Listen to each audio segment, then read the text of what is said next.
السلام عليكم ورحمة الله تعالى وبركاته. إن الحمد لله نحمده ونستعينه ونستغفره ونؤمن به ونتوكل عليه ونعوذ بالله من شرور أنفسنا ومن سيئات أعمالنا. من يهده الله فلا مضل له ومن يضلل فلا هادي له أي فلن تجد له وليا مرشدا. ونشهد أن لا إله إلا الله وحده لا شريك له والذي لا ضد له ولا ند له لا مثل له ولا مثيل له لا وزير له ولا كفيل له لا شبه له ولا شبيه له لا ولد له ولا والد له وهو الواحد الفرد الصمد لم يلد ولم يولد ولم يكن له كفوا أحد. ونشهد أن سيدنا ونبينا وحبيبنا وبشيرنا ونذيرنا وطبيبنا وطبيب أرواحنا وحبيبنا وحبيب ربنا محمدا عبد الله ورسوله أرسله بالحق بشيرا ونذيرا وداعيا إلى الله بإذنه وسراجا منيرا. أما بعد فقد قال الله تعالى في كلامه المجيد وفي فرقانه الحميد. أعوذ بالله من الشيطان الرجيم. بسم الله الرحمن الرحيم. وما أرسلناك إلا رحمة للعالمين. إن الله وملائكته يصلون على النبي يا أيها الذين آمنوا صلوا عليه وسلموا تسليما. اللهم صل على محمد وعلى آل محمد كما صليت على إبراهيم وعلى آل إبراهيم إنك حميد مجيد. اللهم بارك على محمد وعلى آل محمد كما باركت على إبراهيم وعلى آل إبراهيم إنك حميد مجيد. আপনারা সবাই কেমন আছেন? আলহামদুলিল্লাহ, আমিও ভালো আছি। আমাদেরকে ভালো রাখে কে? আমাদেরকে সুস্থ রাখে কে? আবার আমাদেরকে অসুস্থ বানিয়ে পরীক্ষা করে কে? এজন্য সব সময় প্রশংসা করতে হবে কার? সব জায়গায় আল্লাহর প্রশংসা করতে রাজি আছেন? সব সময় আল্লাহর প্রশংসা করতে রাজি আছেন? আওয়াজ করে বলেন, সকালবেলা প্রশংসা করবেন কার? বিকেল বেলা, রাত্রিবেলা, শীতকালে, গ্রীষ্মকালে, ভোট দেওয়ার সময়, ভোট চুরি করার সময়,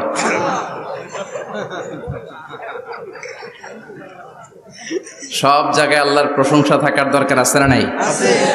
কিন্তু ভোট চুরি করা যাবে না। যাবে? ভোট হচ্ছে আল্লাহর পক্ষ থেকে অনেক বড় একটা আমানত। আর আমানতের ব্যাপারে in the day of judgement, কিয়ামতের কঠিন দিনে আপনাকে জিজ্ঞেস করবে কে?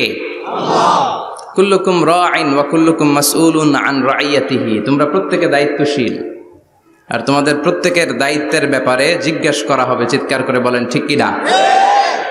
এজন্য আমার ভোট আমি দেব, যাকে খুশি তাকে দেব এমনটা না, সৎ লোক দেখে দেব। ঠিক কি না? আমার ভোট আমি দেব, ইসলাম প্রিয় লোক দেখে দেব,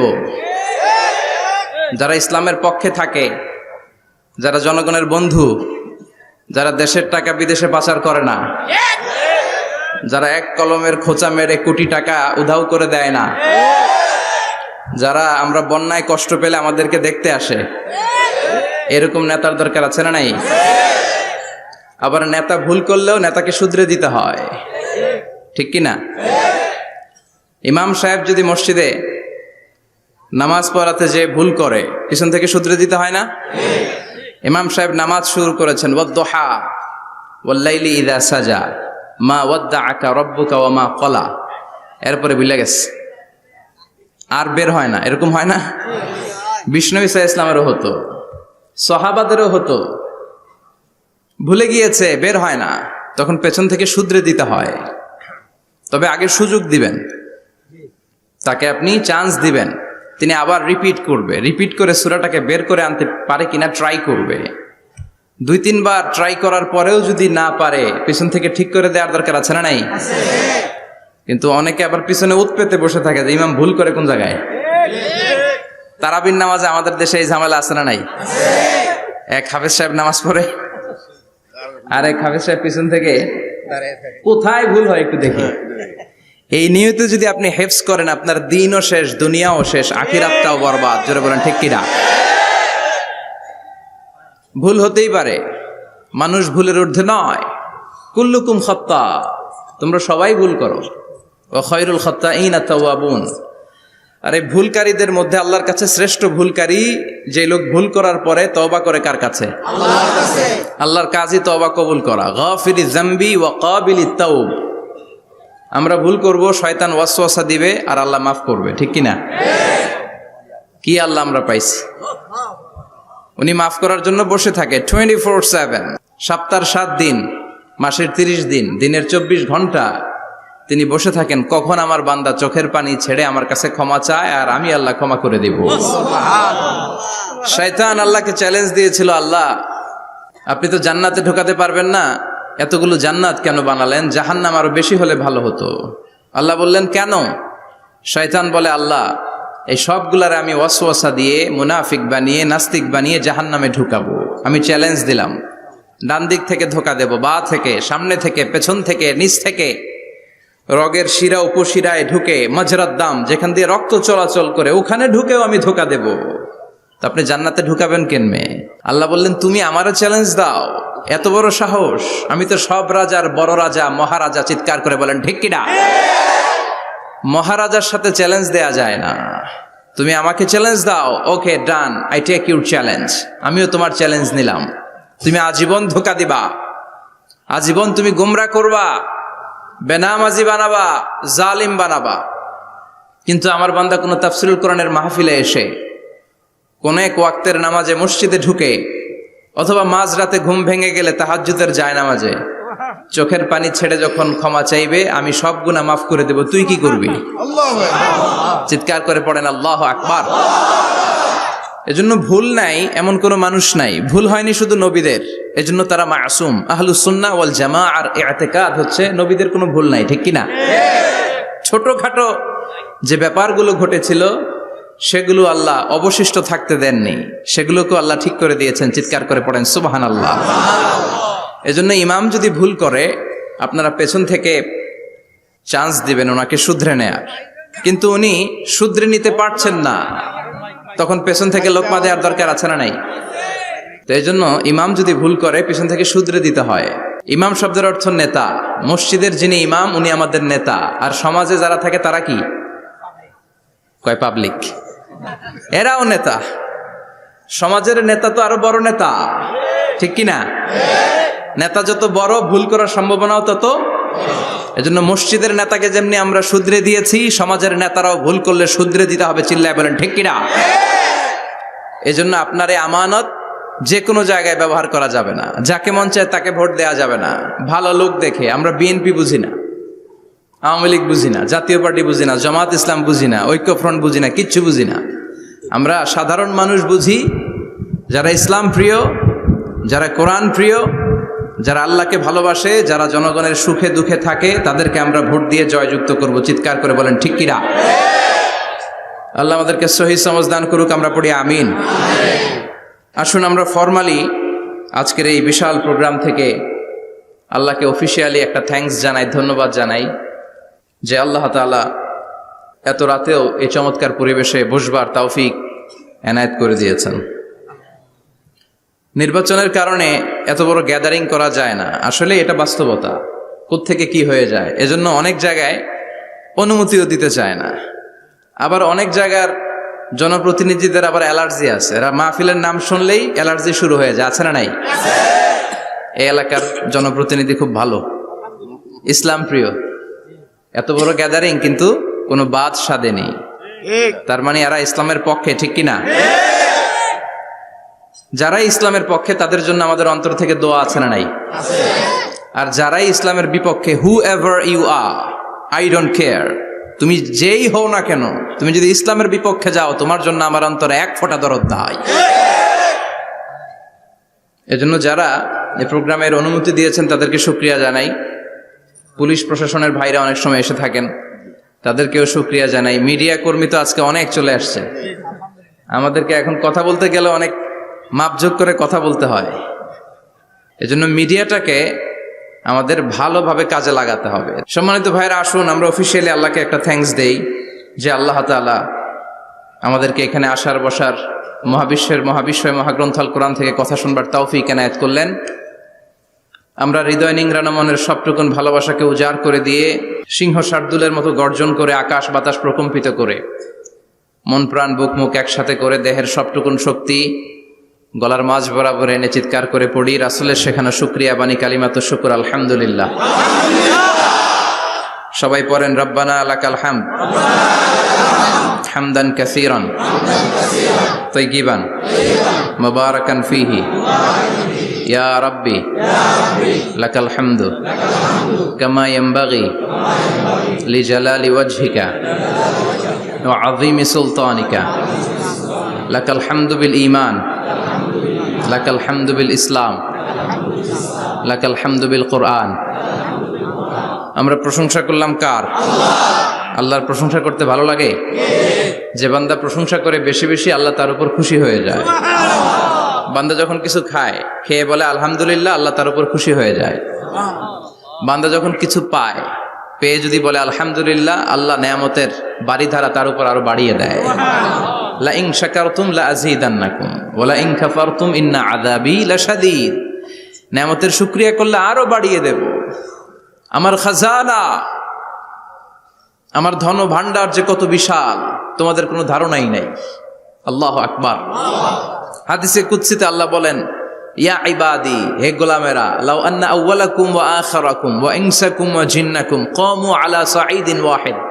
পৃথিবীর সব মানুষগুলো, সাইয়েদনা আদম থেকে শুরু করে কিয়ামত পর্যন্ত যারা আসবে, সবাই যদি একটা বিশাল ময়দানের উপর দাঁড়িয়ে তাদের মনের যত চাহিদা আকুতি আছে সবকিছু আমার কাছে বলে, তারা যা চায় সবই যদি আমি দিয়ে দেই, প্রত্যেকের যত চাওয়া পাওয়া আছে সবও যদি আমি পূরণ করে দেই, আমার খাজিনা, আমার ধনভাণ্ডারের 1 ইঞ্চিও কমবে না। কত বড় ধনভাণ্ডারের তিনি মালিক। আল্লাহু আকবার। এজন্য বিপদে পড়লে চাইবো কার কাছে? বন্ধুর কাছে বিপদ শেয়ার করার আগে, ফেসবুকে শেয়ার দেওয়ার আগে শেয়ার দিব কার কাছে? কথা কি বুঝেন? প্রথমে শেয়ার চলবে কোথায়? আল্লাহর কাছে শেয়ার করব। বিশাল ধনভাণ্ডারের মালিক আমার সব সমস্যার সমাধান করে দিলেও তার ধনভাণ্ডারের কোনো কমতি হবে না, ঠিক কি না? এজন্য সব সময় আল্লাহর প্রশংসা করতে হবে বেশি বেশি। এত নেয়ামত তিনি দিয়েছেন, আপনি গুণে শেষ করতে পারবেন না। ওয়া ইন তা'উদ্দু নি'মাতাল্লাহি লা তুহসুহা। এত নেয়ামত দিয়েছে, গুণে শেষ করা যায় না। ঠিক যে মুহূর্তে আমরা এখন কথা শুনছি অনেকে এখন হসপিটালের বেডে আছে না নাই, দুর্ঘটনায় আছে না নাই, ঋণের বোঝায় জর্জরিত, পাওনাদাররা বাড়িতে এসে ঝামেলা করে ঘরে থাকতে পারে না, আছে না নাই, মামলা হামলা ঝামেলা জুলুম নানা কারণে নানা জায়গায় মানুষেরা বিপদে আছে। অনেকের ক্যান্সার যেটার কোনো অ্যান্সার নাই, দেহের সেলের ভিতরে প্রত্যেকটা সেলে কোষের ভেতরে জ্বালা ধরে গিয়েছে, হসপিটালের বেডে বসে মৃত্যুর প্রহর গুনছে, এরকম আছে না নাই? ঠিক সেই মুহূর্তে আমরা খুব শান্তিপূর্ণভাবে মহাবিশ্বয় মহাগ্রন্থ আল কোরআন থেকে কথা শুনতে বসতে পেরেছি। এজন্য শুকরিয়া চলবে কার? আল্লাহ, তুমি আজকের মাহফিলটাকে আমাদের নাজাতের ওসিলা বানাও, আমরা যেন তোমার শুকর গুজার বান্দা হতে পারি, তুমি তৌফিক দাও। কোম্পানিগঞ্জ বাজার শ্রমিক ফেডারেশনের উদ্যোগে ৮ম বার্ষিক ওয়াজ ও দোয়ার মাহফিল। সমাজে পরিবর্তন আসতে শুরু করেছে। আগে শ্রমিক ফেডারেশনের এরা যাত্রাপালা করতো, তাই না? নাচানাচি, দুনিয়া কে মজা লেলো, রুব্বানে নাচে কোমর দুলাইয়া, না? উনিও জানে রুব্বানে নাচে কোমর দুলাইয়া, ফেরেশতারা বলবে তো করে পিডামু আমরা জুলাইয়া। মায়ের আছে না নাই? প্রশ্ন করা হবে, কবরে যেতে না যেতেই প্রশ্ন করা হবে, মরতে আমাদেরকে হবেই। আকসিরু যিকরা হাযিমিল লাযযাত, পৃথিবীর সব স্বাদকে পানসা করে দেয়, ওই বিষয়টাকে বেশি বেশি স্মরণ করো। বিশ্বনবী বলেছেন সব স্বাদকে পানসা করে দেয় কি? মরণ, ঠিক কি না? The most certain thing in our life is death, and the most uncertain thing in our life is the time of death. আমাদের জীবনের সবচাইতে সুনিশ্চিত বিষয় হচ্ছে মরণ, মরতে হবেই, কিন্তু সবচেয়ে অনিশ্চিত বিষয় হচ্ছে দ্য টাইম অফ ডেথ, কখন মরবো, কোথায় মরবো এটা জানি না, তাই না? আমরা যে মরবো এটা সবাই জানেন না? কথা বলেন। সবাই জানে, কিন্তু কখন মরবো জানেন? কিভাবে মরবো জানেন? কখন যে মৃত্যুর সময়টা চলে আসবে আমরা কেউ জানি না। এবং একটা মানুষের জীবনের সবচাইতে ভয়ঙ্কর অভিজ্ঞতা হচ্ছে এই মৃত্যু। আর এই এক্সপেরিয়েন্স, এই অভিজ্ঞতার কথা কাউকে শেয়ার করে যাওয়া যায় না। কেমন লেগেছিল তার বলে যাওয়ার আগেই তাকে উড়াল দিতে হয়, ঠিক কি না? এজন্য পরিবর্তন আসতে শুরু করেছে। বাজার শ্রমিক ফেডারেশনের ভাইরা আজকের এই চমৎকার প্রোগ্রামের অ্যারেঞ্জ করেছে, আমি আন্তরিক শুভেচ্ছা এবং মোবারকবাদ তাদেরকে জানাই। কোম্পানিগঞ্জ হাই স্কুল প্রাঙ্গণ, আলহামদুলিল্লাহ। আজকে সভাপতি জনাব হাজী মোহাম্মদ কামাল উদ্দিন সাহেব, চেয়ারম্যান 15 নং নবীপুর। সহসভাপতি হচ্ছে জনাব হাজী মোহাম্মদ জয়দুল হোসেন ভুইয়া সাহেব, আপনি? মাশাআল্লাহ। তারপর প্রধান অতিথি হচ্ছে জনাব আলহাজ মোহাম্মদ ইউসুফ আব্দুল্লাহ হারুন সাহেব, আল্লাহ কবুল করুক। যারা আসছে, যারা আসবে, আল্লাহ সবাইকে কবুল করুক। মাইকের আওয়াজ যে বোনেরা শুনছে, আল্লাহ তাদেরকেও কবুল করুক। সম্মানিত ভাইরা, আমি আপনাদের খেদমতে আল কোরআন আল কারীম থেকে ছোট্ট একটা আয়াত তেলাওয়াত করেছি। এই আয়াতের আলোকে কিছু কথা আপনাদের সামনে উপস্থাপন করার চেষ্টা করব ইনশাআল্লাহ। সবাই পড়েন ইনশাআল্লাহ। রব্বুল আলামিন ইরশাদ করছেন, ওয়ামা আরসালনাকা ইল্লা রাহমাতাল লিল আলামিন। মুখস্থ আছে না সবার?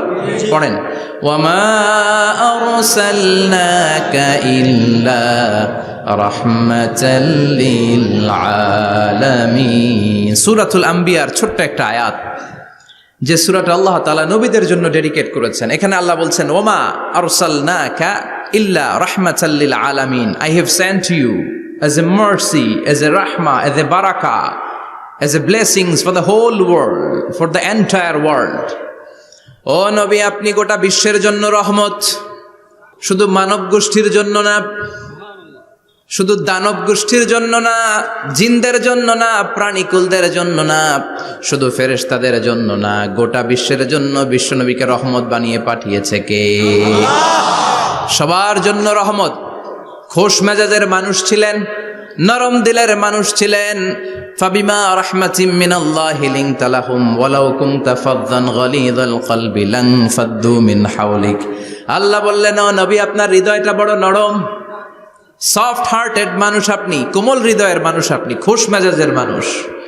বিশ্বনবী এত খোশ মেজাজের মানুষ ছিলেন, বিশ্বনবী যেখানেই যেতেন ওখানে মানুষের ভিড় হয়ে যেত। যেখানেই যেতেন পিছু পিছু লোকজন ছুটতো, কারণ খোশ মেজাজের তো, সফট হার্টেড, হৃদয়টা কোমল। ওনার সাথে কথাই বলতে মনে চায়, টাইম পাস করতে মনে চায়। আল্লাহু আকবার। বাচ্চাদের জন্য রহমত। ছোট বাচ্চারা বিশ্বনবীর সামনে যদি কখনো চলে আসতো, বিশ্বনবী ওনার কোমল হাতটা বাচ্চাদের মাথার মধ্যে হাত বুলিয়ে দিতে। এমন কোনো বাচ্চা বিশ্বনবীর সামনে দিয়ে ক্রস করতে পারতো না যে বাচ্চার মাথায় বিশ্বনবী হাত বুলাতেন না। নাতিদেরকে অনেক আদর করতেন। হাসান আর হুসাইন রাইহানাতাইন বিশ্বনবীর সুগন্ধি। হাসান বিশ্বনবীর কোলে উঠলে সাইয়েদনা হুসাইন কোলে ওঠার জন্য কান্না করতেন, আবার হুসাইন কোলে উঠলে হাসান কান্না করতেন। আবার সাইয়েদনা হাসান বিশ্বনবীকে ঘোড়া বানিয়ে বিশ্বনবীর পিঠের উপরে বসে বিশ্বনবীর চুল ধরে টেনে টেনে খেলা করতে। বিশ্বনবী ঘোড়া, আর ঘোড়ার বাদশা হচ্ছে হাসান। সুবহানাল্লাহ পড়বেন না? কি খুনসুটি, কি সম্পর্ক! স্ত্রীদের সাথে ভালো আচরণ, কম্প্যানিয়ন্স যারা আছে সাথীদের সাথে ভালো আচরণ, সবার সাথে ভালো আচরণ, সবার জন্য রহমত। এজন্য আল্লাহ বললেন, ওয়ামা আরসালনাকা ইল্লা রাহমাতাল লিল আলামিন। I have sent you as a mercy for the entire universe. ও নবী, আপনি সবার জন্য রহমত, আপনি সবার জন্য কল্যাণ। আপনার মধ্যে রহমতের বাড়িধারা এত বেশি, আপনি হ্যাঁ বললে শরীয়তের হুকুম হালাল হয়ে যায়, আপনি না বললে শরীয়তের হুকুম হারাম হয়ে যায়। আবার আপনি আঙ্গুল তুললে চাঁদ দুই ভাগ হয়ে যায়, জমিন থেকে পা তুললে আপনি আকাশে মেরাজে চলে যান। কি স্ট্যাটাস! কুড ইউ ইমাজিন কি স্ট্যাটাস আল্লাহ ওনাকে দিয়েছে। উনি হ্যাঁ বললে এটা হালাল, কারণ কোনটা হালাল কোনটা হারাম এটা ওনার কাছ থেকে জেনেছে। উনি যদি বলে ইয়েস, করতে পারবেন আপনারা, হালাল, কোটি কোটি মানুষের জন্য পারমিসিবল, লিগ্যাল। উনি যদি বলেন নো, আমাদের সবার জন্য এটা হারাম, কোটি কোটি মানুষ আর করতে পারবো না। আঙ্গুল তুলেছেন চাঁদ দুই ভাগ হয়েছে, পা তুলেছেন মেরাজে চলে গিয়েছে। আল্লাহু আকবার। তার মানে এমন নবী যে নবীর হা এবং না এগুলো শরীয়তের দলিল, ঠিক কিনা? এ নবী এমন নবী, এ নবীরে বাদ দিলে কোরআন বোঝা যায় না, এ নবীরে বাদ দিলে হাদিস বোঝা যায় না, এ নবীরে বাদ দিলে নামাজ বোঝা যায় না, ঠিক কিনা? কারণ কেমন করে নামাজ পড়তে হবে এই নবী আমাদেরকে হাতে কলমে শিখিয়েছে। সল্লু কামা রাআইতুমুনি উসাল্লি, আমি যেমনি সালাত পড়ি তেমনি পড়ো। বিশ্বনবী যেমন শিখিয়েছেন তার বাইরে অন্য কোন নিয়মে সালাত পড়লে হবে নাকি? কথা বলেন। ফজরের সালাত 2 রাকাত, আপনি যদি পড়েন 3 রাকাত, কবুল হবে নাকি? 4 রাকাত পড়লে, 6 রাকাত, 12 রাকাত এরকম পড়লে মায়ের আসানা নাই, কবুল হবে না। অনেক বেশি পড়েছেন, সময়ও দিয়েছেন বেশি, কবুল হবে না। কেননা বিশ্বনবী যেভাবে শিখিয়েছে ওইভাবে পড়েন নাই তো, ঠিক কিনা? আবার বিশ্বনবী যেমন রোজা রেখেছেন তেমন রাখতে হবে। কেমন করে রোজা রাখতে হয় বিশ্বনবী শেখালেন। ফজর থেকে শুরু করে সন্ধ্যা পর্যন্ত রোজা রাখবেন। আপনি সকাল থেকে শুরু করে আসর পর্যন্ত রেখে আসরের পর ইফতারি করলে হবে নাকি? কথা বলেন। কারণ বিশ্বনবীর পদ্ধতিতে হয় নাই। আবার এই নবীকে বাদ দিলে হজ বোঝা যায় না, কেননা এই নবী কেমন করে হজ করতে হয় আমাদেরকে শিখিয়েছেন। বিশ্বনবী ওনার পুরো জীবনে 4টা উমরা করেছেন, একটা মাত্র হজ করেছেন। আর বলেছেন খুযু আন্নী মানাসিকাকুম, কেমন করে হজ করতে হয় আমার কাছ থেকে তোমরা শিখে নাও। হজের সিস্টেম কি আমার থেকে শিখে নাও। মাত্র একবার হজ করেছেন, তাতেই হজের সব আহকামগুলো আমাদের কাছে ক্রিস্টাল ক্লিয়ার, স্বচ্ছ কাচের মতো, স্ফটিক কাচের মতো, স্বচ্ছ পানির মতো এত সুন্দর তিনি বর্ণনা দিয়েছেন। এই বর্ণনার উপর ভিত্তি করে লক্ষ লক্ষ মানুষ গোটা বিশ্ব থেকে কাবার প্রান্তরে জমা হয়, ঠিক কিনা? মাসাবাতান লিন্নাসি ওয়া আমনা, গোটা বিশ্বের মানুষের মিলন কেন্দ্র। আপনি যখন মসজিদুল হারামে যাবেন, মসজিদে নববীতে যাবেন, দেখবেন আজান হয়ে গেলে লক্ষ লক্ষ মানুষ কাবার দিকে ছুটে, ঠিক কিনা? আজান হওয়ার সাথে সাথে সারে আল হিজরা দিয়ে, জারওয়াল দিয়ে, গাজ্জা দিয়ে, আজিয়াদ রোড দিয়ে পঙ্গপালের মতো মানুষগুলো কাবা কেন্দ্রিক হতে শুরু করে। কারণ কাবা হচ্ছে অ্যাসেম্বলি পয়েন্ট, গ্যাদারিং পয়েন্ট, এটা মিলন কেন্দ্র। এই কাবাকে কেন্দ্র করে প্রতিদিন লক্ষ লক্ষ মানুষের মিলন মেলা বসে। চিল্লায় বলেন ঠিক কিনা? কেমন করে হজ পালন করবেন বিশ্বনবী শেখালেন। কারণ বিশ্বনবীরে বাদ দিলে হজ বোঝা যায় না। তার মানে বুঝলাম উনি হ্যাঁ বললে হালাল, না বললে হারাম। উনারে বাদ তো কোরআন বাদ, উনি বাদ তো হাদিস বাদ। কথা বলেন, উনি বাদ তো নামাজ বাদ, উনি বাদ তো রোজা বাদ, উনি বাদ তো হজ বাদ। এজন্য উনারে বাদ দিলে কোরআন বোঝা যায় না, নামাজ বোঝা যায় না, উনারে বাদ দিলে হজ বোঝা যায় না। তাই উনার সাথে যারা বেয়াদবি করবে ওদেরকেও এমনি এমনি ছেড়ে দেয়া যায় না। বিশ্বনবীর সাথে যদি বেয়াদবি করে এটা অনেক বড় ধরনের বেয়াদবি, এটা রাষ্ট্রীয় আইন করে ওকে শাস্তি দিতে হবে, ঠিক কিনা? বিশ্বনবীর বিরুদ্ধে যদি ব্লগে কিছু লিখে, কেউ ব্লগ লিখে, বিশ্বনবীর পারিবারিক জীবন নিয়ে যদি কেউ কটু কথা বলে, বাজে মন্তব্য করে, বিশ্বনবীর ব্যাপারে যদি শাহবাগের চত্বর থেকে, প্রজন্ম চত্বর থেকে কোনো কথা বলে, ওই বেয়াদবগুলারে ফাঁসির রশিতে ঝুলানোর দরকার আছে না নাই? Very sensitive issue. বিশ্বনবীর সম্মান গোটা উম্মার সম্মান, কারণ বিশ্বনবী বাদ তো পুরো ইসলাম বাদ।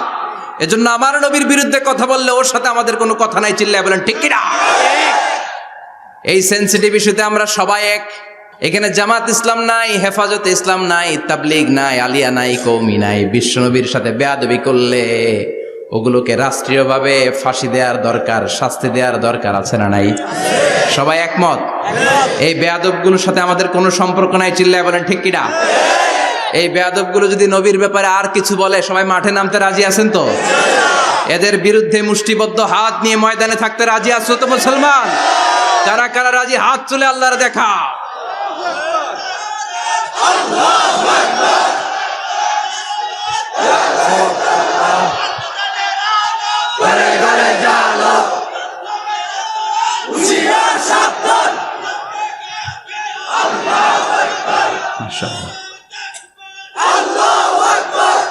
আল্লাহ তুমি কবুল করো।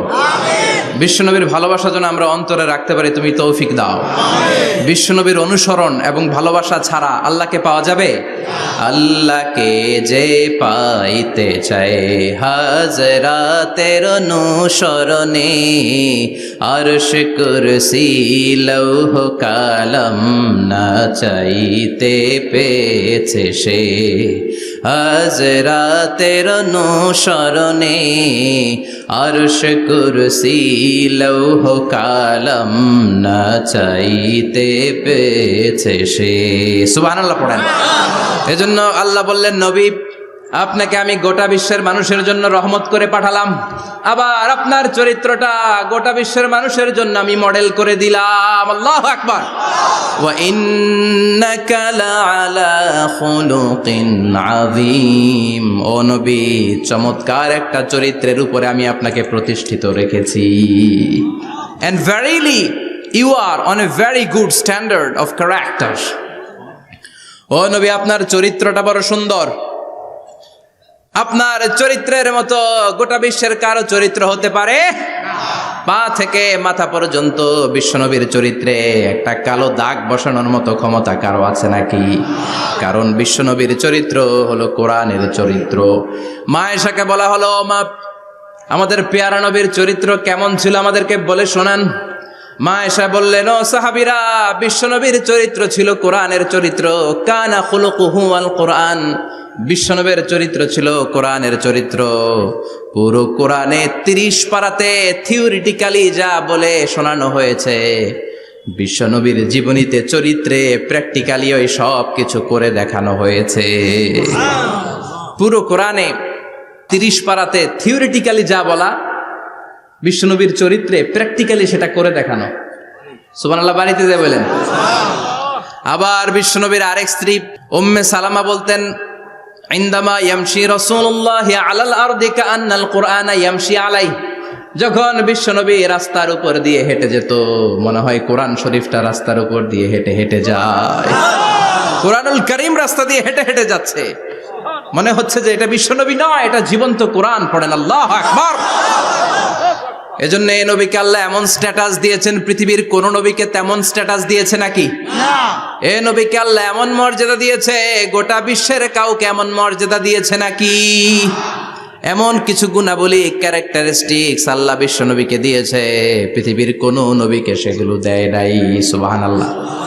খুশি না বেজার? খুশি তো সবাই। কি দিয়েছেন, কি স্পেশাল এক্সট্রা স্ট্যাটাস আল্লাহ তাআলা বিশ্ব নবীকে দিয়েছেন আমরা শুনি। এক নাম্বার স্ট্যাটাস হলো সাহিবু শাক্কি সাদর, বিশ্বনবীর সিনা চাক হয়েছে, পৃথিবীর কোন নবীর সেটা হয় নাই। সুবহানাল্লাহ। দুইবার হয়েছে এটা বিশ্বনবীর জীবনে।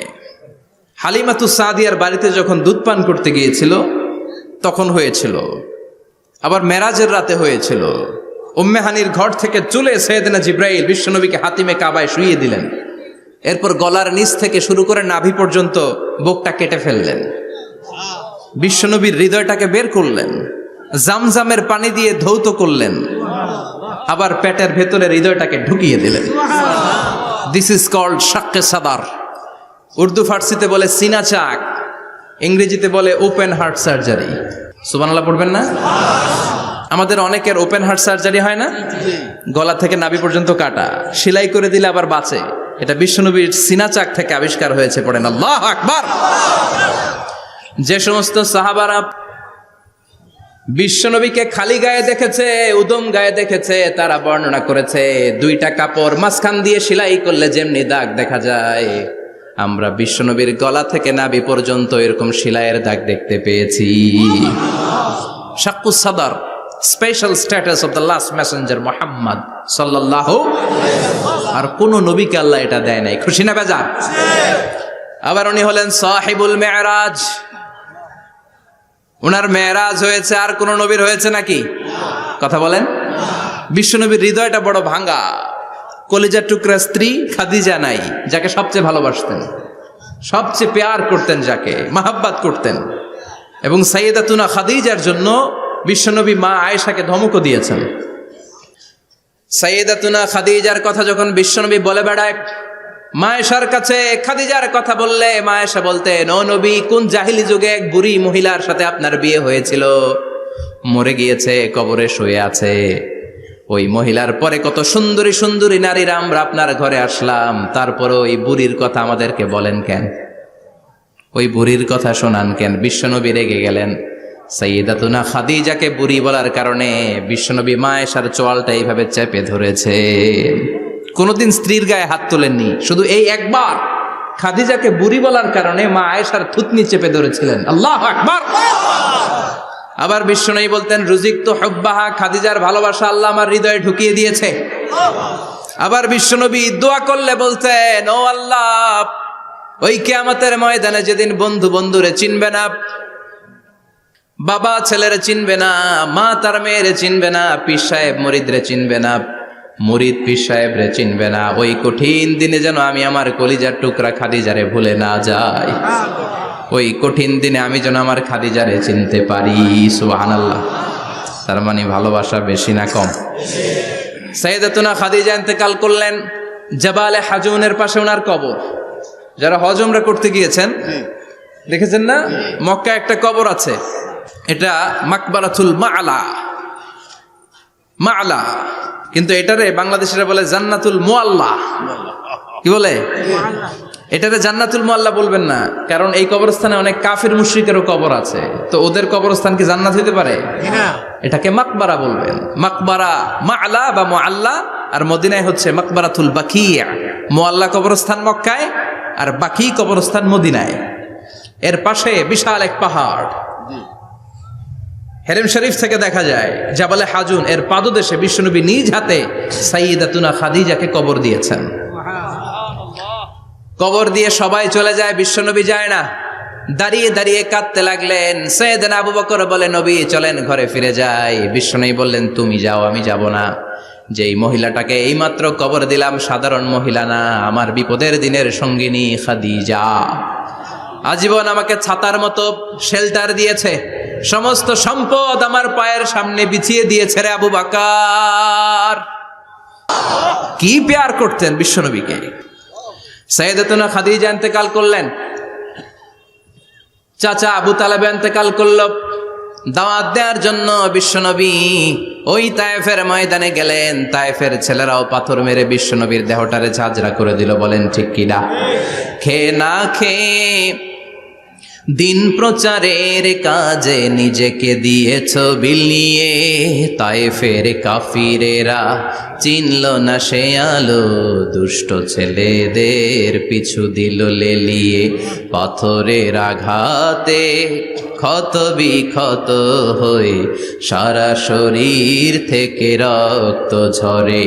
হে রাসূল তোমাকে ভুলি আমি কেমন করে, হে রাসূল তোমাকে ভুলি আমি কেমন করে। ঠিক কিনা?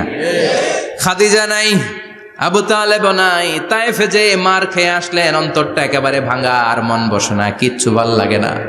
বিশ্বনবীর মনের ভেতরে হাহাকার। বিশ্বনবীর মনে হলো ডানে বায়ে দুনিয়ায় আমার মনে হয় কেউ নাই। বিশ্বনবী দুনিয়ায় বসে কষ্ট পায়, আরশের উপর থেকে এগুলো দেখে কে? আল্লাহ প্ল্যান করছেন কেমন করে আমার বন্ধুর মনটারে ভালো করা যায়।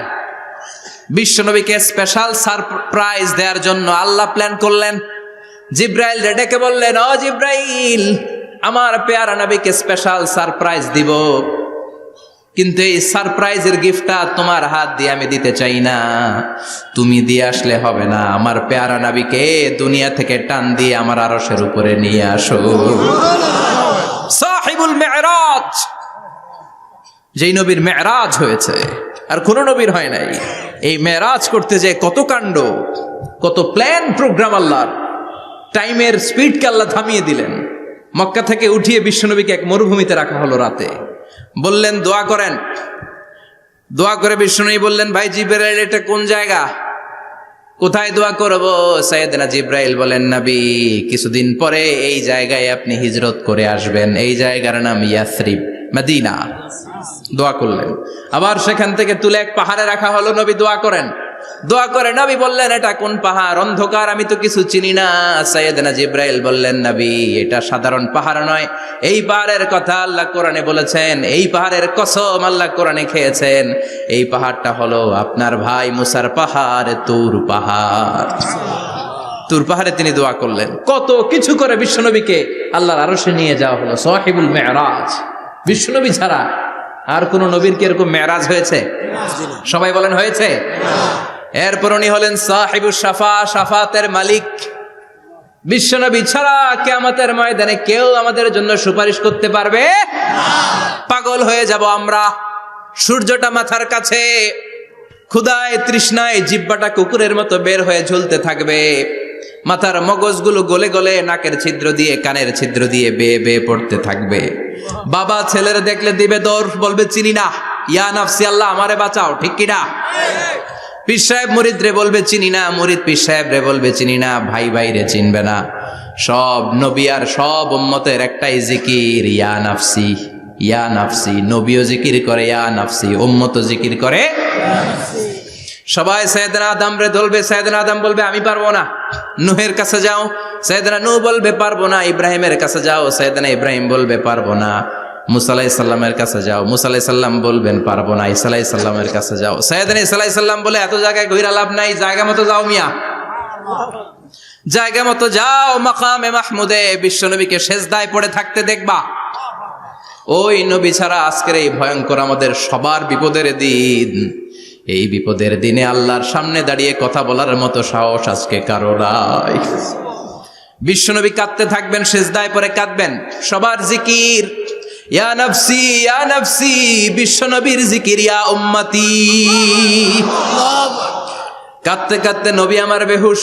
সবাই বিশ্বনবীর চারদিকে দাঁড়িয়ে থাকবে গোল হয়ে।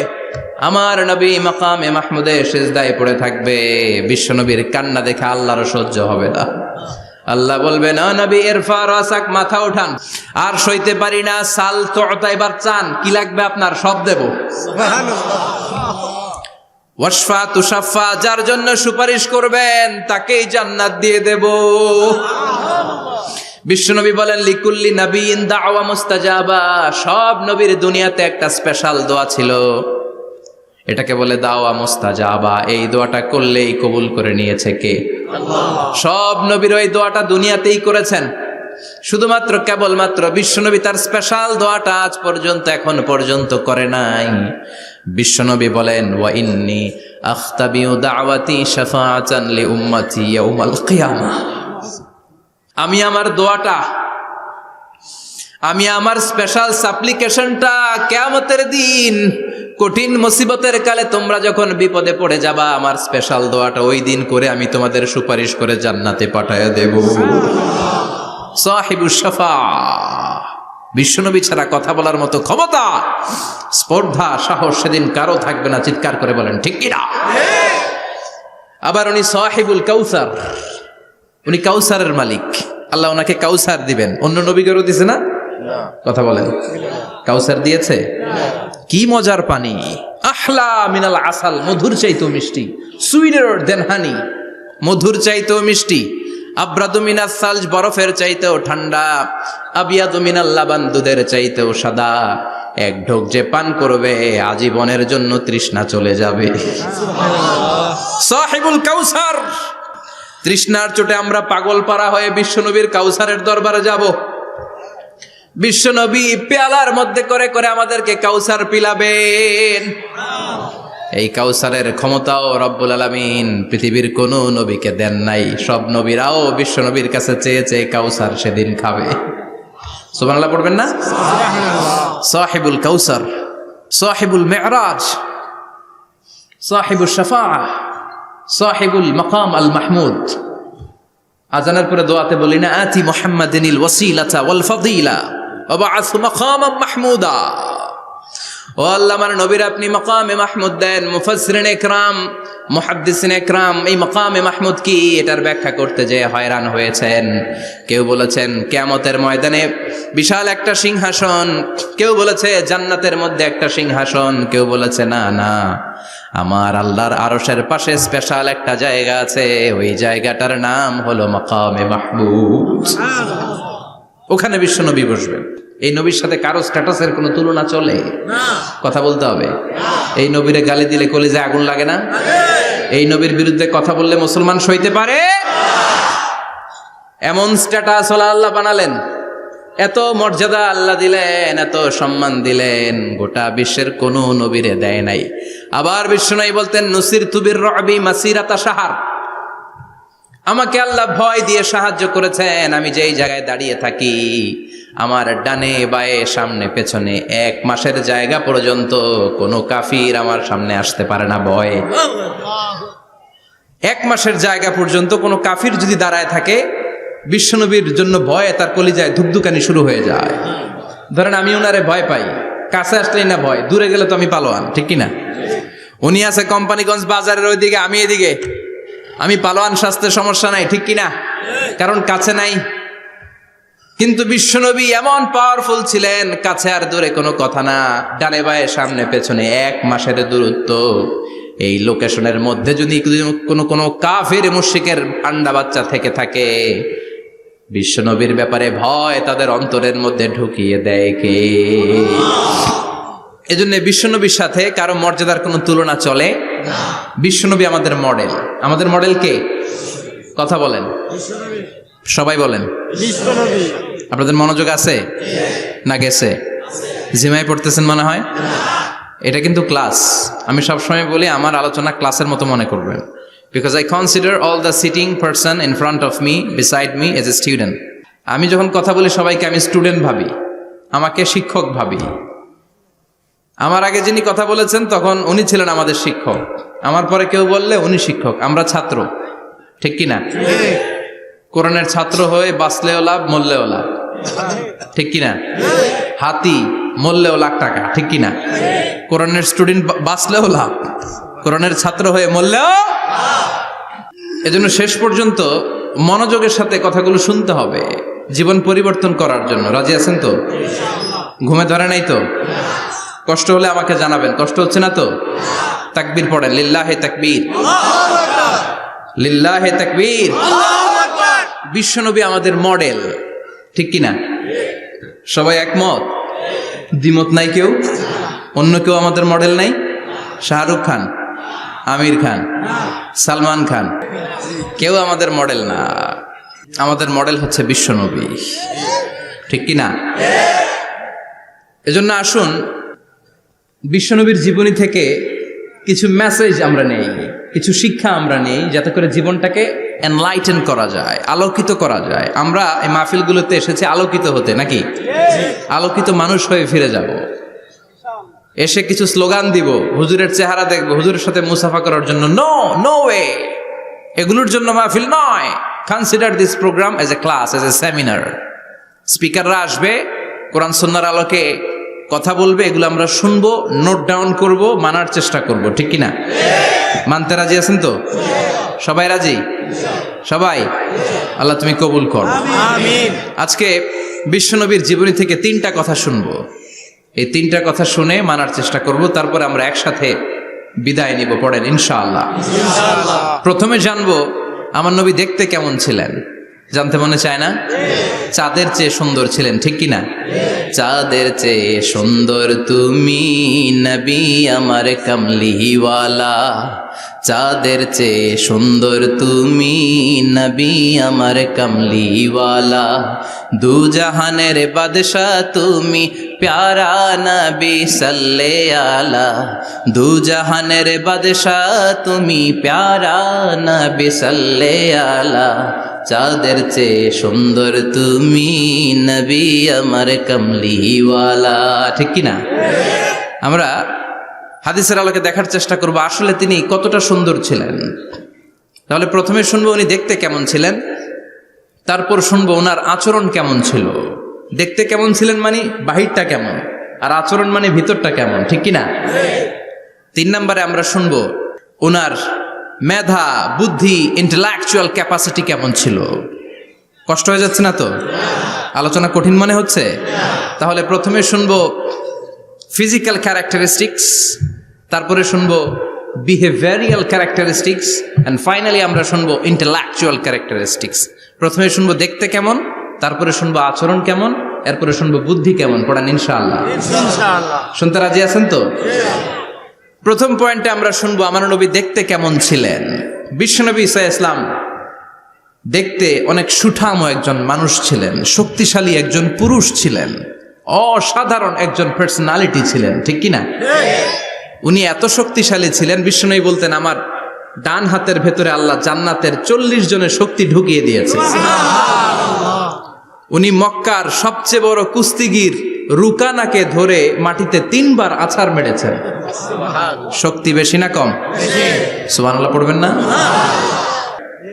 যৌবনকে ধরে রাখতে হবে, ঠিক কিনা? কারণ যুবকরা যদি ভালো পথে চলে ভালো থাকবে বাংলাদেশ, যুবক যদি পথ হারায় হায় হায় করবে বাংলাদেশ, ঠিক কিনা? যুবকদের মধ্যে আছে প্রাণ ঢালা শক্তি আর উচ্ছ্বাস, তাদের গায়ের রক্ত গরম, তারা চাইলে অনেক কিছু করতে পারে। এই যে কিছুদিন আগে কোটা বিরোধী আন্দোলন হলো, নিরাপদ সড়ক চাই আন্দোলন হয়েছে না? আমি অবাক হয়েছে, আমি মালয়েশিয়াতে ছিলাম, ছোট্ট ছোট্ট ছেলে মেয়েরা কেমন করে রাস্তায় চলতে হয় দুঃখজনক হলেও সত্যি, আমাদের পুলিশ পোশাকি বাহিনী করে দেখাইতে পারে নাই। ছোট্ট ছোট্ট শিশুরা আমাদেরকে লজ্জিত করেছে, চিৎকার করে বলেন ঠিক কিনা? কিন্তু এত সুন্দর ইনিশিয়েটিভ নেয়ার পরে আমাদের পক্ষ থেকে যে আচরণ পাওয়ার কথা ছিল এটা তারা পায় নাই। কথা বলেন। কিছুদিন আগে নোয়াখালী বিজ্ঞান ও প্রযুক্তি বিশ্ববিদ্যালয়ে আমি দেখে অবাক, সেখানকার যুবকরা ইনিশিয়েটিভ নিয়েছে যে হাজার হাজার ছেলে মেয়েরা ভর্তি পরীক্ষা দিতে আসবে, এদেরকে আমরা ফ্রিতে খাওয়াবো, ফ্রিতে থাকতে দেব। নোয়াখালী করে গালি দিয়েন না, আগে আগমত করে দেখান। অসাধারণ কাজ করেছে, গোটা বিশ্ব দেখেছে, ঠিক কিনা? কুমিল্লার সন্তানরাও পারে, চট্টগ্রামের ছেলেরাও পারে, বরিশালের ছেলেরাও পারে। যুবকদেরকে শুধু এক হতে দেয়া দরকার। যুবকরা যদি এক হতে পারে তাহলে সমাজে আর কোনো অন্যায় অনাচার থাকতে পারে না। বিশ্বনবী যখন যুবক একটা সংগঠন করেছিলেন, নাম হালাফুল ফুদুল।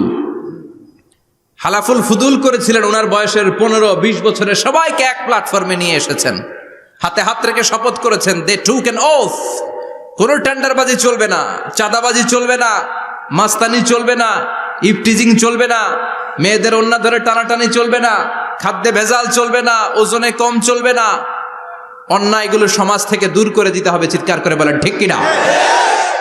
এজন্য যুবকরা যদি ইসলাম মানে ভালো থাকবে বাংলাদেশ, যুবকরা যদি কোরআন মানে নিরাপদে থাকবে আমার লাল সবুজের পতাকা। এজন্য যুবকদেরকে সংঘবদ্ধ হতে হবে, যুবকদের জন্য ইসলাম প্র্যাকটিস করার সুযোগ আমাদের জন্য বাড়াইতে হবে। এজন্য যুবক ভাইয়েরা অলওয়েজ কিপ ফিট। এক্সারসাইজ করবা, খেলাধুলা করবা, জিমনেশিয়ামে যাবা, কারণ আল মুমিন আল কবি খায়রুম মিনাল মুমিন আদ দাঈফ।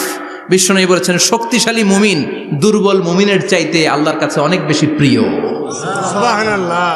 কারণ আমরা যারা দুর্বল জিহাদের ময়দানে আমরা এক দৌড় দিয়া বেহুশ, ঠিক কিনা? এই যে 71 সালে পাক হানাদার বাহিনীদের সাথে যুদ্ধ করছে কি বুড়া মানুষেরা? না, আমার দামাল ছেলেরা, যুবক ভাইয়েরা। বিশ্বনবী সাল্লাল্লাহু আলাইহি ওয়াসাল্লাম অলওয়েজ ফিট থাকতেন। ওয়া কানা কাফফুহু আলিয়ানু মিনাদ দিবাজ। বিশ্বনবীর হাত, এই হাতের তালু রেশমের কাপড়ের চেয়ে বেশি সফট ছিল। সফটার দেন সিল্ক, সফটার দেন সিল্ক, সিল্কের চাইতেও বেশি সফট। সিল্কের কাপড় চিনেন না? জর্জেটের কাপড় ধরতে কোমল লাগে, মোলায়েম লাগে। বিশ্বনবীর হাতের তালু এর চাইতেও মোলায়েম। এই জন্য এই মোলায়েম হাত যদি কেউ মুসাফা করার সুযোগ পাইতো, কেউ আর হাত ছাড়তে চাইতো না। আর বিশ্বনবীর অভ্যাস ছিলেন, বিশ্বনবী কারোর সাথে মুসাফা করলে, যার সাথে মুসাফা করেছেন উনি হাত টেনে না নিলে বিশ্বনবী ওনার হাত টেনে নিতেন না। আল্লাহু আকবার পড়বেন না? কি অসাধারণ ব্যক্তিত্ব ছিল। হাতের তালু ছিল সফটার দেন সিল্ক। ওয়া কানা রাবাআতাম মিনাল কওম লাইসা বিত-তাবিল ওয়ালা বিল কাসীর। বিশ্বনবী দেখতে একজন মাঝারি গড়নের লোক ছিলেন, খুব লম্বাও না, খুব খাটোও না। খুব বেশি লম্বাদেরকে ভাল লাগে? কথা বলেন। তাকাইতে গেলে টুপি পরে যাওয়ার সম্ভাবনা আছে। খুব খাটো যারা, এদেরকেও কিন্তু দেখতে অতটা ভাল লাগে না। বিশ্বনবী ছিলেন ব্যালেন্সড, মাঝারি ধরনের। লাইসা বিত-তাবিল ওয়ালা বিল কাসীর। কিভাবে আল্লাহ চুজ করেছেন ওনার পেয়ারা হাবিবকে, পড়েন সুবহানাল্লাহ। ওয়া কানা আযহারাল লাউন। ফর্সা রঙের মানুষ ছিলেন, ব্রাইট কালার। কি কালার? Bright colour. সিভি যারা লিখেন কারিকুলাম ভিটা, ওইখানে স্কিন কালার লিখতে হয়। আপনি কি ফর্সা না কালো? কালো হলে ব্ল্যাক কালার, ফর্সা হলে ব্রাইট কালার। বিশ্বনবী ছিল ব্রাইট কালার, ফর্সা রঙের মানুষ। কতটা সুন্দর ছিলেন! অনেকে বলে সাইয়েদনা ইউসুফ আলাইহিস সালাম বেশি সুন্দর। না না, বিশ্বনবী সাইয়েদনা ইউসুফ আলাইহিস সালামের চেয়ে অনেক গুণ বেশি সুন্দর ছিলেন। বিশ্বনবী বলতেন আনা মালিহুন ওয়া আখি ইউসুফু সাবিহুন। আমি বিশ্বনবী মালিহ। আলেম যারা আছেন উত্তর দেন। আরবিতে মিলহুন মানে কি? লবণ। তার মানে মালিহ মানে লাবণ্যময়। বিশ্বনবী লাবণ্যময় সুন্দর ছিলেন, আর ইউসুফ আলাইহিস সালাম সাদা সুন্দর ছিলেন। এদিকে লাবণ্যময়, এদিকে সাদা, কোনটা ভাল লাগবে? কথা কন। তার মানে বিশ্বনবীর গায়ের স্কিন ছিল ব্রাইট কালার, ফর্সা রঙের মানুষ ছিলেন, মাঝারি সাইজের মানুষ ছিলেন, সিক্স প্যাকের মানুষ ছিলেন। ওয়া কুবিদা ওয়া লাইসা ফি রাসিহি ওয়া লিহিয়াতিহি 20 শাআরা বাইদা। ইন্তেকালের আগে দাড়ি আর চুল মিলে 20টা দাড়ি চুলের বেশি পাকে নাই। সুবহানাল্লাহ পড়বেন না? দাড়ি আর চুল মিলে মোট পাকছিল কয়টা? অনেকে বলে হুজুর স্বপ্নের ব্যাখ্যা দেন। কি স্বপ্ন দেখেছেন? তিনি বললেন আমি স্বপ্নে দেখেছি একজন লোক আল্লাহ রাসূলের কবর থেকে উঠে এসেছে। তাই নাকি? উনি জানতে চাচ্ছে যে এটা আল্লাহ রাসূল কিনা। আমি বললাম চেহারা কেমন দেখেছেন? বলে হুজুর আমি দেখলাম ধবধবে সাদা দাড়ি, ধবধবে সাদা চুল। তার মানে উনি কি আল্লাহ রাসূলকে দেখেছে? না, আল্লাহ রাসূলের ধবধবে সাদা চুল ছিল না, ধবধবে সাদা দাড়ি ছিল না। ইন্তেকালের আগে দাড়ি আর চুল মিলে পাকছিল কয়টা? কোম্পানিগঞ্জের ভাইয়েরা মনে থাকবে? দাড়ি আর চুল মিলে পেকেছিল কয়টা? কেমন করে পাকবে? উনি তো জাইতুনের তেল মালিশ করতেন। সুবহানাল্লাহ। এজন্য আল্লাহ কসম করে বললেন ওয়াত্তিনি ওয়াজ-জাইতুনি ওয়া তুরি সিনিন ওয়া হাযাল বালাদিল আমিন। তিন ফলের কসম, জাইতুনের কসম। এই তিন জাইতুন যারা খাবে তাদের দাড়ি চুল সহজে পাকবে না। জাইতুন চিনেন? Olive oil. জলপাই আছে না? আরব দেশের জলপাইকে বলে জাইতুন। তাম্বুতু বিদ্দিহিনি ওয়া সিবগিল লিল আকিলিন। এটার অনেক কাজ। এটা খাওয়া যায়, মালিশ করা যায়, আবার এই জাইতুনের ডাল ভেঙে মেসওয়াকও করা যায়। বলেন ঠিক কিনা? বিশ্বনবী বলতেন নি'মা সিওয়াকিয়া জাইতুন। জাইতুনের ডালের মেসওয়াক কতই না চমৎকার মেসওয়াক। ফাইন্নাহা সিওয়াকি ওয়া সিওয়াকুল আমবিয়া মিন ক্বাবলি। কেননা জাইতুনের ডাল আমার মেসওয়াক, আর আমার আগে যত নবী দুনিয়া এসেছে সব নবীরা জাইতুনের ডাল দিয়ে মেসওয়াক করেছে। এই জাইতুনের তেল আপনার বাজারে পাবেন, অলিভ অয়েল বলে জিজ্ঞেস করলে দিয়ে দিবে। কি অয়েল? এটা দাড়িতে মাখলে দাড়ি পাকে না, দেরিতে পাকে। চামড়ায় লাগালে ম্যাসেজ করলে চামড়ার ভাঁজগুলো পড়বে না, আপনার স্কিন সুন্দর থাকবে। বিশ্বনবী এটা মাখতেন, এজন্য দাড়ি আর চুল তেমন একটা পাকে নাই। আওয়াজ করে পড়তে হবে আল্লাহু আকবার। তুলুশ শাআর ইলা শাহমাতাইল উযুন। এবার শুনি বিশ্বনবীর চুল কেমন ছিল। বিশ্বনবীর চুল মাঝে মাঝে এই কানের লতি বরাবর আসতো। ইলা শাহমাতাইল উযুন মানে বড় চুল রাখতেন। হেয়ার কাটটা ছিল লং হেয়ার কাট, মাঝে মাঝে কানের লতির মাঝামাঝি, আর কখনো কখনো কাঁধ বরাবর। ইলাল মানকিবাইন, তিন সিস্টেমে রাখতেন। কানের মাঝ, কানের লতি, কাঁধ বরাবর। ইয়াংরা মহা খুশি যে বড় চুল রাখার দলিল পাইছি। সুন্নতের নিয়তে রাখতে হবে, একটা ভদ্র কাটিং হইতে হবে। আর ইউনিভার্সিটি আর স্কুলের স্টুডেন্ট হলে ইউনিভার্সিটির ড্রেস কোড, হেয়ার কাট মেনে চলতে হবে, ঠিক কিনা? আর সুন্নাতের নিয়তে যদি রাখতে চাও একটা ভদ্রতা থাকতে হবে, একটা সৌন্দর্য থাকতে হবে। ইদানিং অনেক ছেলেরা খুব অদ্ভুত কাটিং দেয়, এই হেয়ার কাটগুলো নিষিদ্ধ। একটা হেয়ার কাট আছে কাজাহ, নাহা রাসূলুল্লাহি আনিল কাজাহ। বিশ্বনবী কাজাহ কাটিং দিতে নিষেধ করেছেন। কাজাহ মানে চুলের কিছু অংশ ট্রিম করে চামড়ার সাথে লাগানো, কিছু অংশ বড় বড়, এরকম আছে না নাই? এটারে আমি বলি ঘোড়া কাটিং। কি কাটিং? ঘোড়া কাটিং। ঘোড়ার মাথায় এরকম লম্বা চুল আছে না নাই? কেউ যদি এখানে থেকে থাকো মাইন্ড করো না, নেক্সট ডে আর এই হেয়ার কাট নিবা না, ঠিক কিনা? রাজি আছি তো? আমার যুবকরা পছন্দ করে বেশি, আমিও পছন্দ করি ওদেরকে খুব বেশি। ওরা আমার কথা বুঝে বেশি, আমিও ওদের হৃদয়ের কথা বুঝি বেশি, এজন্য এগুলো ভালোবেসে বলি। যদি কেউ নিয়ে থাকো এই নিষিদ্ধ হেয়ার কাট, সামনে আর নিবা না। ইনশাআল্লাহ পড়ো, আর জোরে ইনশাআল্লাহ। ওয়া কানা ইউফাররিকু বাইনা শা'রি। চুলের মাঝখানে বিষ্ণুনবী সিতি করতেন। আপনারা কাজী নজরুল ইসলামের ছবি দেখেছেন? দেখবেন যে উনি মাঝখানে সিতি করতেন। বিষ্ণুনবী এভাবে মাঝখানে সিতি করে সিতির মাঝখানে আতর ঢেলে দিতেন। কেন ঢেলে দিতেন? যেখানেই সেজদা দিতেন ওই জায়গায় আতরের ঘ্রাণে আমোদ হয়ে যেত। আরিদুস সদর, বুকটা ছিল প্রশস্ত। ওয়া কানা বাইনা কাতিফাইহি খাতামুন নবুওয়া, আর পিঠের মধ্যে কাজিররিল হাজালা, কবুতরের ডিমের মতো একটা মাহরুন নবুওয়া ছিল। উনি যে শেষ নবী, উনি যে প্রফেট, দ্য লাস্ট মেসেঞ্জার, এটা প্রমাণ আল্লাহ সিল মেরা দিছে। বাম দিকের কাঁধে, ডান দিকে না। কোন দিকে? সাহাবারা যারা এটা দেখেছেন তারা বলেছেন যে আমরা দেখেছি এর মধ্যে কিছু চুলও ছিল, একটু লালচে ছিল, একটু উঁচু ছিল। একদিন বিশ্বনবী বললেন, বান্দার কোনো হক আল্লাহ কোনোদিন ছেড়ে দেয় না। আল্লাহর হক আল্লাহ মাফ করে, বান্দার হকের মাফ নাই। যদিও আমি নবী, আমার উপর যদি কোনো হক থাকে বলো, আমি দিয়ে দেব। কোন সাহাবী দাঁড়ায় না। এক সাহাবী দাঁড়িয়ে বলল, নবী, যুদ্ধের ময়দানে চাবুক চালানোর সময়, লাঠি চালানোর সময় এক কাফেরকে মারতে যে আপনার লাঠির বাড়ি আমার পিঠের মধ্যে পড়েছে। আপনি যেহেতু এই কেসাসটা আদায় করতে চান, আপনার পিঠে আমি লাঠির বাড়ি মেরে এটারে শোধবোধ করে দিতে চাই। সাইয়েদনা ওমরে ফারুক হাতের জামা এরকম পড়তে শুরু করছে, আয় এদিকে আয়, তোরে শোধবোধ করাই। বিশ্বনবী বললেন, ওমর রাখো, এটা বান্দার হক, মিটাতে দাও। বিশ্বনবী বললেন, আসো তুমি এসে আমার পিঠে লাঠি দিয়ে চাবুক দিয়ে বাড়ি মারো। সাহাবী বলে, ও নবী, তখন দুর্ভিক্ষের সময়ের যুদ্ধ ছিল, আমাদের গায়ে জামা ছিল না। যখন আপনি আমার চাবুকটা পিঠের মধ্যে মেরেছেন, আমার পিঠে তখন জামা ছিল না। আপনি যদি যথা নিয়মে কেসাসটা আদায় করতে চান, আপনার জামাটা খুলেন, খালি পিঠের মধ্যে বাড়িটা মারিস। এবার আর ওমরে ফারুককে ধরে কে?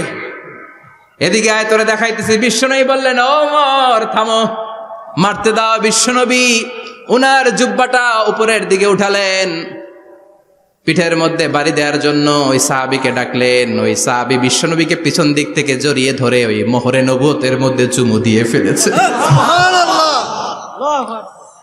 সাহাবী বললেন, নবী গো, এই নাটক করার জন্য আপনি আমারে মাফ করে দিয়েন।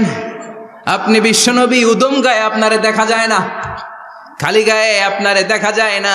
শুনেছি আপনার পিঠের মধ্যে মোহরে নবুয়ত আছে। অনেক দিনের সাধনা, জল্পনা কল্পনা, আপনার মোহরে নবুয়তে আমার ঠোঁটটা আমি লাগাবো। আপনার মোহরে নবুয়তের মধ্যে আমার ঠোঁটটা লাগিয়ে আমার ঠোঁটটারে আমি জাহান্নাম থেকে পরিত্রাণ করাবো। এজন্য প্ল্যান প্রোগ্রাম করে এতক্ষণ আপনার জামাটা খুলতে বলেছি। আপনার উপরে আমার কোনো হক নাই। আমার আব্বা মা, আমার সম্পদ, আমার জীবন আপনার জন্য কোরবান গো নবী। বিশ্বনবীর পিঠে বাম দিকে খাতামুন নবুয়া ছিল, মাহরে নবুয়া। কোন বর্ণনা এসেছে উনি এই মাহরে নবুয়া দিয়ে পিছন দিকে দেখতেন। বিশ্বনবী যখন নামাজ পড়তেন উনি বলতেন ইস্তাকিমু ওয়া'তাদিলু ইয়ারহামুকুমুল্লাহ, কাতার সোজা করো, ফাঁকা জায়গা বন্ধ করে দাও, কারণ আমি সামনে যেমনি দেখি পেছনেও তেমনি দেখি।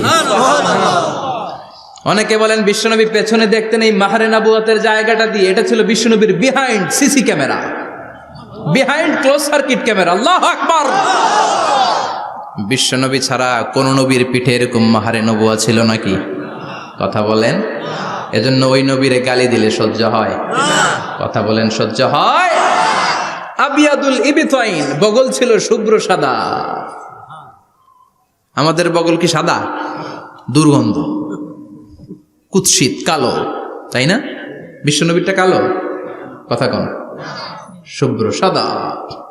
আমরা দোয়া করি এভাবে। বিশ্বনবী মাঝে মাঝে দোয়া করতে করতে বৃষ্টির জন্য যখন দোয়া চাইতেন, আরাফার ময়দানে যখন দোয়া চাইতেন, দোয়া করতে করতে হাতটারে উপরের দিকে করতেন। সবাই এরকম হাত তোলেন, সবাই হাত তোলেন। বিশ্বনবী মাঝে মাঝে আবেগের চোটে এইখান থেকে হাতটা এই জায়গায় নিয়ে যেতেন। সুবহানাল্লাহ। বিশ্বনবী যখন হাত আবেগের চোটে উপরের দিকে উঠাতেন, বিশ্বনবীর বগল দেখা যেত। সাহাবারা বলতেন হাত্তা ইরা বায়াদু ইবতাইহি, এই সুযোগে আমরা দেখতাম ওনার বগলটা ধবধবে সাদা, কোনো দাগ ছিল না। মুস্তাওয়াল জাবিন, প্রশস্ত ললাট ছিল। আসাম্মুল আনফ, খাড়া নাক ছিল। বিশ্বনবীর নাক কিন্তু বোচা ছিল না। এরকম চারটা নাকরে আপনারা কোম্পানিগঞ্জে কি বলেন?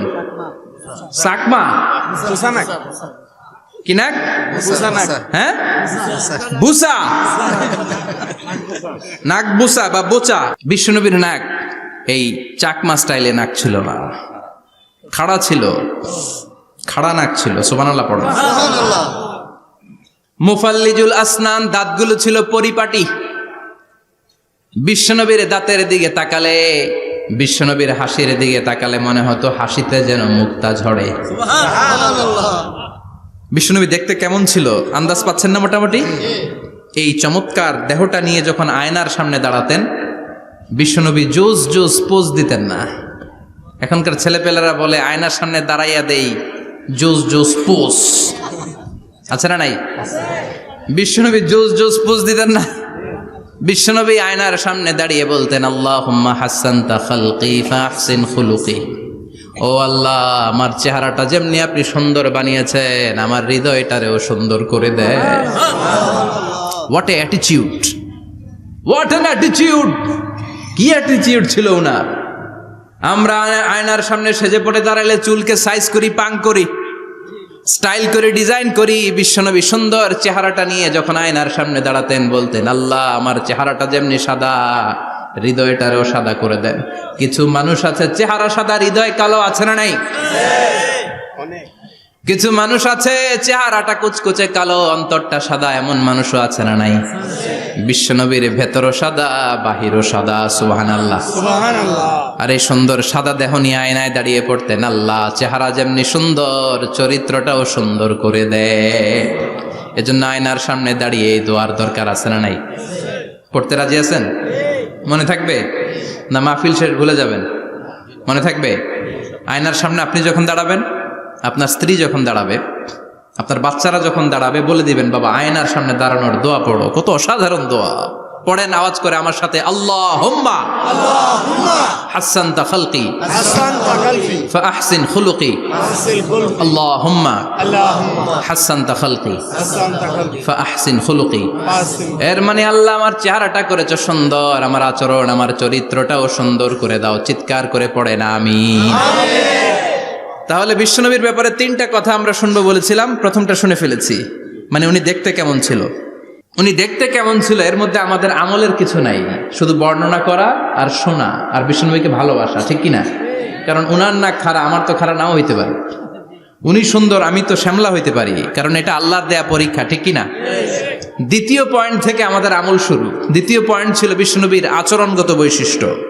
আমার নবীর বিহেভিয়ার কেমন ছিল, কন্ডাক্ট সিস্টেম কেমন ছিল, ম্যানার কেমন ছিল, মানুষের সাথে কমিউনিকেশনটা কেমন ছিল, ব্যবহারিক জীবনটা কেমন ছিল, এগুলো আমল করার দরকার আছে না নাই?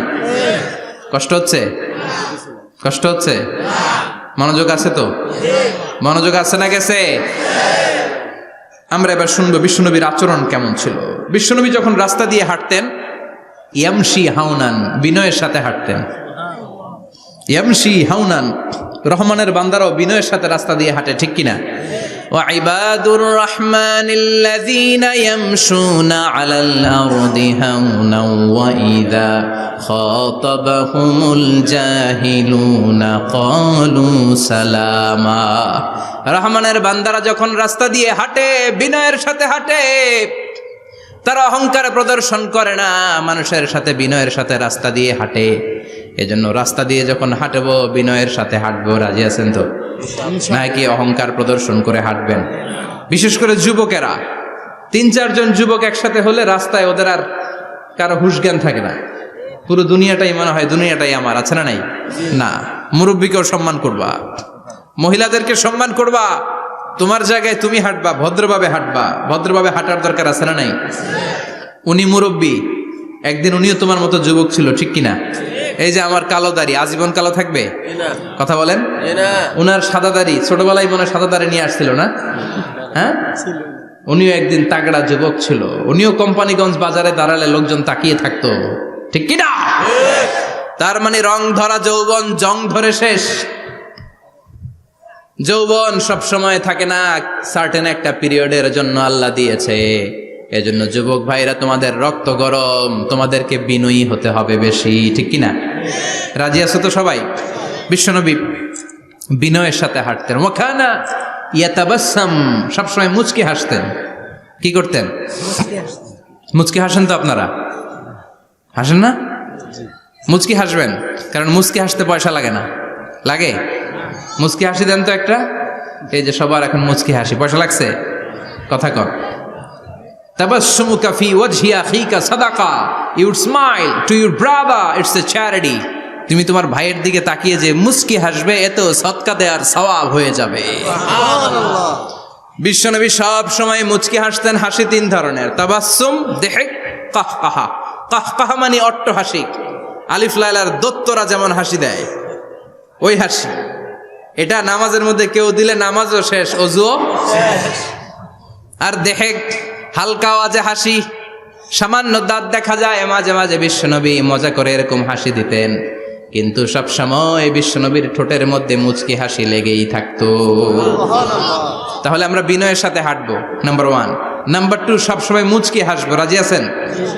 ঘরে যেই স্ত্রীকে একটা মুচকি হাসি দিবেন, আজকে রাতেই দিবেন, যেই একটা মুচকি হাসি। রাজি আছেন? হ্যাঁ, ভালোবাসা বাড়াই দিবে কে? কথা কয় না। ভালোবাসার কথা আসলে আওয়াজ কমে যায়। ভালোবাসার কথাও কোরআনে আছে না নাই? আল্লাহু আকবার। আল্লাহ দাম্পত্য জীবনের ভালোবাসা তুমি বাড়িয়ে দাও। আমিন। ইযাল তাফাতা ইলতাফাতা জামিআন, ইযাল তাফাতা ইলতাফাতা জামিআন। বিশ্বনবীর যদি ডানে বায়ে কোথাও তাকানোর দরকার হতো, উনি আর চোখে তাকাতেন না। অনেকে এইভাবে বসে আছে, ডানে এমনে তাকায়, এমনে আছে না নাই? এইভাবে এমনে তাকায়, আছে না নাই? এভাবে তাকানো যাবে না। বিশ্বনবী ডানে তাকানোর দরকার হলে ইলতাফাতা জামিআন, অ্যাবাউট টার্ন, ঘুরে যেতেন, ঘুরে এইভাবে তাকাতেন। আবার বায়ে তাকানোর দরকার হলে বুকটা নিয়ে, শরীরটা নিয়ে ঘুরে যেতেন, এইভাবে তাকাতেন। সুবহানাল্লাহ পড়বেন না? আর চোখে তাকানো কি ভালো স্বভাব? বিশ্বনবী ইদাল তাফাতা ইলতাফাতা জামিআন, যেদিকে তাকাবেন ওদিকে ফুল্লি মনোনিবেশ করতেন, তারপরে তাকাতেন। সুবহানাল্লাহ পড়েন। ওয়া কানা মুস্তাহিয়ান, লাজুক ছিলেন, বেশ লাজুক। এখন সমাজে লাজুকতা নাই, লাজ শরম আমরা হারাতে বসেছি, ঠিক কিনা? বিশ্বনবী আসাদ্দ হায়াআন মিনাল আযরা ফি খিদরিহা, যেই মেয়েদের বিয়ে হয় নাই, এমন ভার্জিন নারী, কুমারী নারী যারা পর্দার ভেতরে অনেক লাজুক হয়ে বসে থাকে, বিশ্বনবী পর্দার আড়ালের ওই কুমারী নারীদের চাইতেও বেশি লাজুক ছিলেন। এত লাজুক ছিলেন, এত লাজুক ছিলেন, লজ্জা পেলে চেহারাটা বিশ্বনবী লাল হয়ে যেত। ছোট্টবেলায় হালিমাতুস সাদিয়ার বাড়িতে যখন দুধ খেতে গিয়েছিলেন, বিশ্বনবীর দুধমা হালিমাতুস সাদিয়া বলে, এই কুরাইশি মোহাম্মদ ছেলেটাকে কখনো কাঁদতে দেখি নাই। ক্ষুধা লাগলেও কাঁদে না, ব্যথা পেলেও কাঁদে না, শুধু লজ্জাস্থানের জায়গা থেকে কাপড়টা একটু সরে গেলে ছোট্ট মোহাম্মদ চিৎকার দিয়ে ওঠে। কি বোঝে সে? ক্ষুধা লাগলেও কাঁদতো না, ব্যথা পেলেও কাঁদতো না, লজ্জাস্থানের জায়গা থেকে কাপড় সরে গেলে বিশ্বনবী চিৎকার দিয়ে উঠতেন। সুবহানাল্লাহ পড়ে। এজন্য লজ্জা শরমের দরকার আছে না নাই? ইযা লাম তাস্তাহি ফাসনা মা শিতা। যদি লজ্জা শরম না থাকে, যা মন চাই তাই করতে পারো। এটা আমাদের বাংলাদেশে ব্যাপক। লাজ শরম কিচ্ছু নাই। এজন্য লাজুকতার বড় দরকার। যেখানে যার বসা দরকার সে সেখানে যাবে। কিয়ামতের আগে যেই লোক যেই চেয়ারে বসার দরকার ওই লোক ওই চেয়ারে বসবে না। এটা হলো কিয়ামতের আলামত। জোরে কোন ঠিক কিনা? সভাপতি হওয়ার যোগ্যতা নাই, সভাপতি হয়, আছে না নাই? সেক্রেটারি হওয়ার যোগ্যতা নাই, সেক্রেটারি হয়, এরকম সমাজে আছে না নাই? নেতা হওয়ার যোগ্যতা নাই, নেতা হয়, আছে না নাই? সবগুলো কিয়ামতের আলামত। আমার বিশ্বনবী এমন লাজুক ছিলেন, বিশ্বনবীর মতো এমন লাজুক নবী আর কেউ ছিল নাকি? কথা বলেন। ওয়াকানা আসহাবুল মাইমানা, বিশ্বনবী ডানপন্থী ছিলেন। কি পন্থী? কি পন্থী? মুষ্টিবদ্ধ ডান হাতটাকে এরকম উপরের দিকে করেন আর চিৎকার করে বলেন, বিশ্বনবী কোন পন্থী ছিল? আমরা কোন পন্থী? জান্নাতে কারা ঢুকবে? কোন বামপন্থীর স্থান জান্নাতের ভেতরে হবে? চিৎকার করে বলেন, কোন নাস্তিক জান্নাতে ঢুকতে পারবে? এজন্য নবীদের মতো ডানপন্থী হতে হবে। জোরে কোন ঠিক কিনা? বিশ্বনবী সব ভালো কাজগুলো ডান দিক দিয়ে করতে পছন্দ করতেন। জামা পরলে ডান দিক দিয়ে, খাবার বিতরণ করলে ডান দিক দিয়ে, মুসাফা করা শুরু করলে ডান দিক দিয়ে, ডান দিক দিয়ে ভালো কাজ বিশ্বনবী পছন্দ করতেন। সুবহানাল্লাহ পড়েন।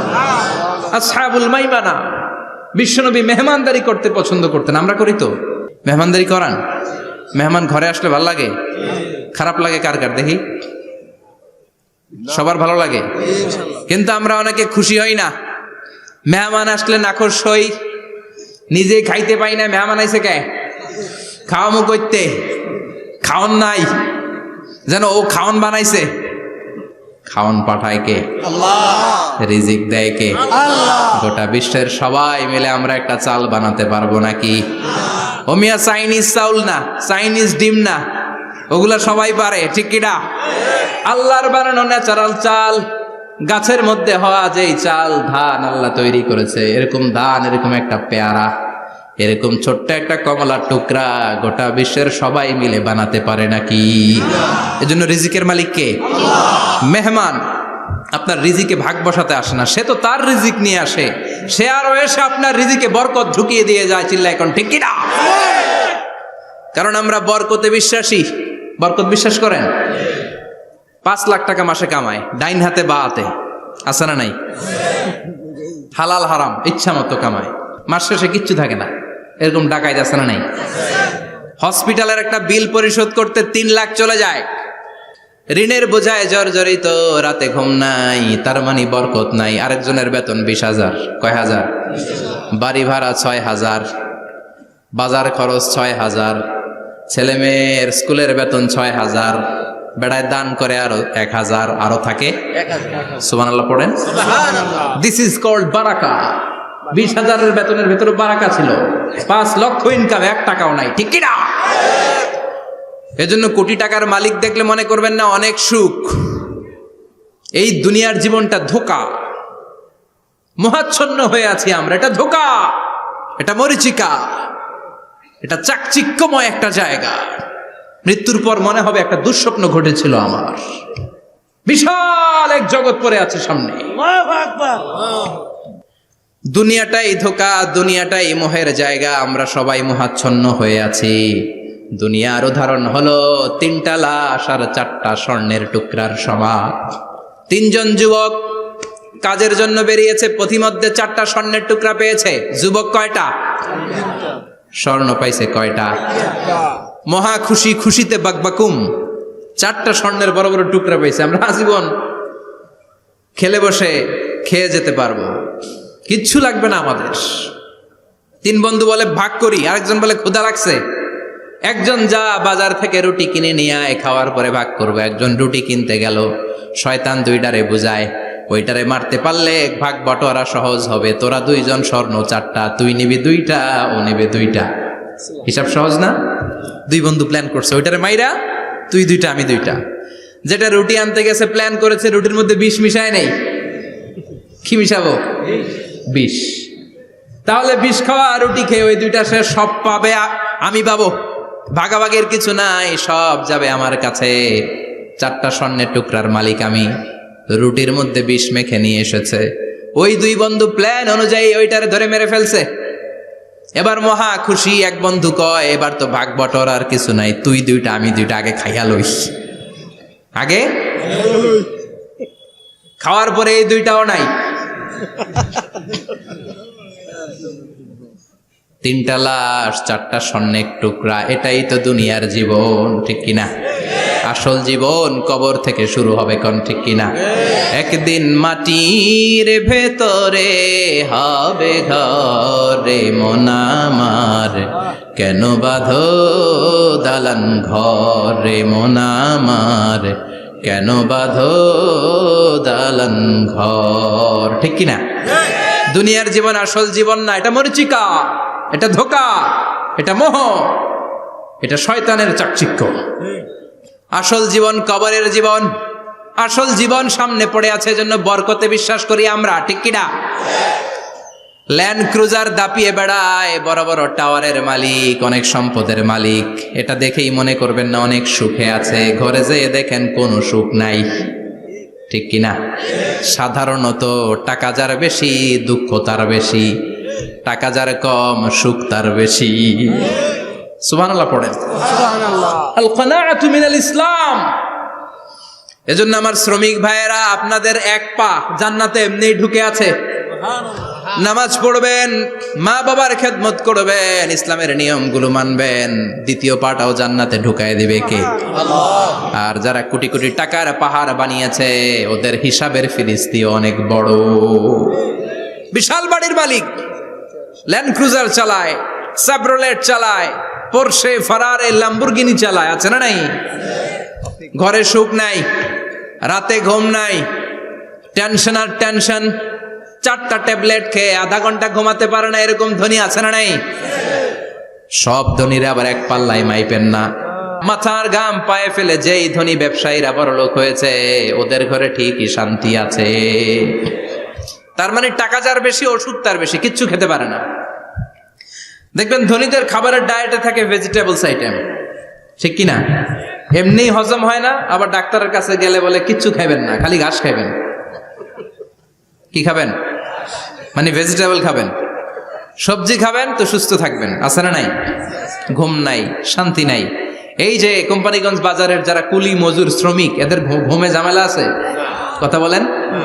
ধনী পয়সাওয়ালা কোটিপতি, সে ঘুমের ট্যাবলেট খায়। ঘুমের জন্য যে ট্যাবলেট লাগে রিক্সাওয়ালা ওইটাই জানে না, ঠিক কিনা? 1000 কোটি টাকার মালিক হলে বাড়ি কিনা যায়, গাড়ি কিনা যায়, সুখ কিনা যায় না। কোম্পানিগঞ্জ বাজারে সুখ বিক্রি হয় এমন দোকান আছে নাকি? কথা কন, একটাও নেই। কি করলেন আপনারা? সুখের দোকান দিতে পারলেন না? কি আজীব তামাশা। টাকা দিয়ে সুখ কিনা যায় না, গাড়ি কিনা যায়, বাড়ি কিনা যায়, কিন্তু সুখ নো ওয়ে, কেনা যায় না। টাকা হলে জাজিম কিনা যায়, বালিশ কিনা যায়, ঘুম কিনা যায় না। ঘুম কিনা যায়? ফার্মেসিতে ডাক্তারের কাছে যে যদি বলেন 2000 টাকার ঘুম দেন, দিবে? ডাক্তার কি বলবে? দূর মিয়া, আমারই ঘুম আসে না, তোমারে আমি ঘুম বিক্রি করব। আচ্ছা না নাই? শ্রমিক ভাই, রিক্সাওয়ালাদের ঘুমের ঝামেলা নাই। যেখানে রাই তো ওইখানেই, যেখানে রাই তো ওইখানেই কাই। ওর মাথা লাগতে দেরি বিছানায়, নাক ডাকতে দেরি হয়, ওর নাকের ডাকের আওয়াজে ট্রাকের ইঞ্জিনও ফেল, ঠিক কিনা? এজন্য আমরা বরকতে বিশ্বাসী। অল্প খাবো, অল্প পড়বো, অল্প জমাবো, অল্পের ভেতর বরকত দিয়েছে কে? এজন্য মেহমান আসলে বিশ্বনবী খুশি হতেন, আমরাও মেহমান আসলে খুশি হব। রাজি আছি না নাই? সবাই রাজি? মেহমানদারি করাবেন তো? এরপরে বিশ্বনবী ইনসাফ করতেন। কি করতেন? ইনসাফ করতেন। বিচার করার সময় বিশ্বনবী ইনসাফ করতেন। গোটা বিশ্বকে ইনসাফ শিখিয়েছেন বিশ্বনবী। আমাদের দেশেও তো ইনসাফ হয় না? হাইকোর্টে, সুপ্রিম কোর্টে, গ্রাম্য সালিশে আছে? আছে? আহা, আহকামুল হাকিমিনের দরবারে সবগুলো বিচার আবার বসবে। চিল্লায় বলেন ঠিক কিনা? ও মিয়া, দুনিয়াতে বিচারপতি বিচারের রায় দেয়, ওই বিচারপতিরও বিচার আছে না নাই? সবচেয়ে বড় বিচারপতির নাম কি? বিশ্বনবী ইনসাফ করে গোটা বিশ্বকে দেখিয়ে গেলেন কেমন করে বিচার করতে হয়। বিশ্বনবীর কাছে কখনো বিচার আসলে বিশ্বনবী দুই পক্ষের কথা শুনে রায় দিতেন। পড়েন সুবহানাল্লাহ। সব সময় দুই পক্ষের কথা শুনে রায়। এখন কি দুই পক্ষকে সমান প্রিভিলেজ দেয়া হয়? কথা বলেন। কারণ কোরআন দিয়ে বিচার হয় না। কোরআন দিয়ে বিচার হোক আমরা চাই কি চাই না? আমার সংসদ ভবনের ভেতরে কোরআনের আইন দিয়ে সংসদ ভবন কায়েম হোক আমরা চাই কি চাই না? সেনাবাহিনীর ভেতরে দরবার হলগুলোতে যখন আলোচনা বসে কোরআন মাঝখানে থাকবে, চিল্লায় বলেন ঠিক কিনা? দেশের সবগুলো ক্যান্টনমেন্টের ভেতরে কোরআন থাকার দরকার আছে না নাই? সবগুলো আদালতের ভেতরে কোরআন থাকার দরকার আছে না নাই? কোরআনের আইন অনুযায়ী আমার দেশের সব নিয়ম কানুন চলবে আমরা চাই কি চাই না? এই কোরআনের আইনের বিরুদ্ধে যদি কোনো আইন পাশ করা হয় আমরা ওই আইনের বিরুদ্ধে চিৎকার করে বলেন ঠিক কিনা? আমরা এই কোরআনের জন্য সব বাজি রাখতে রাজি আছি। আমরা জীবন বাজি রাখতে রাজি আছি। আমরা দেহের তাজা রক্ত বিলিয়ে দিতে রাজি আছি। জোরে বলেন ঠিক কিনা? কোরআনের জন্য কে কে ময়দানে থাকতে রাজি আছেন? হাত উঁচু করে আল্লাহর দেখা।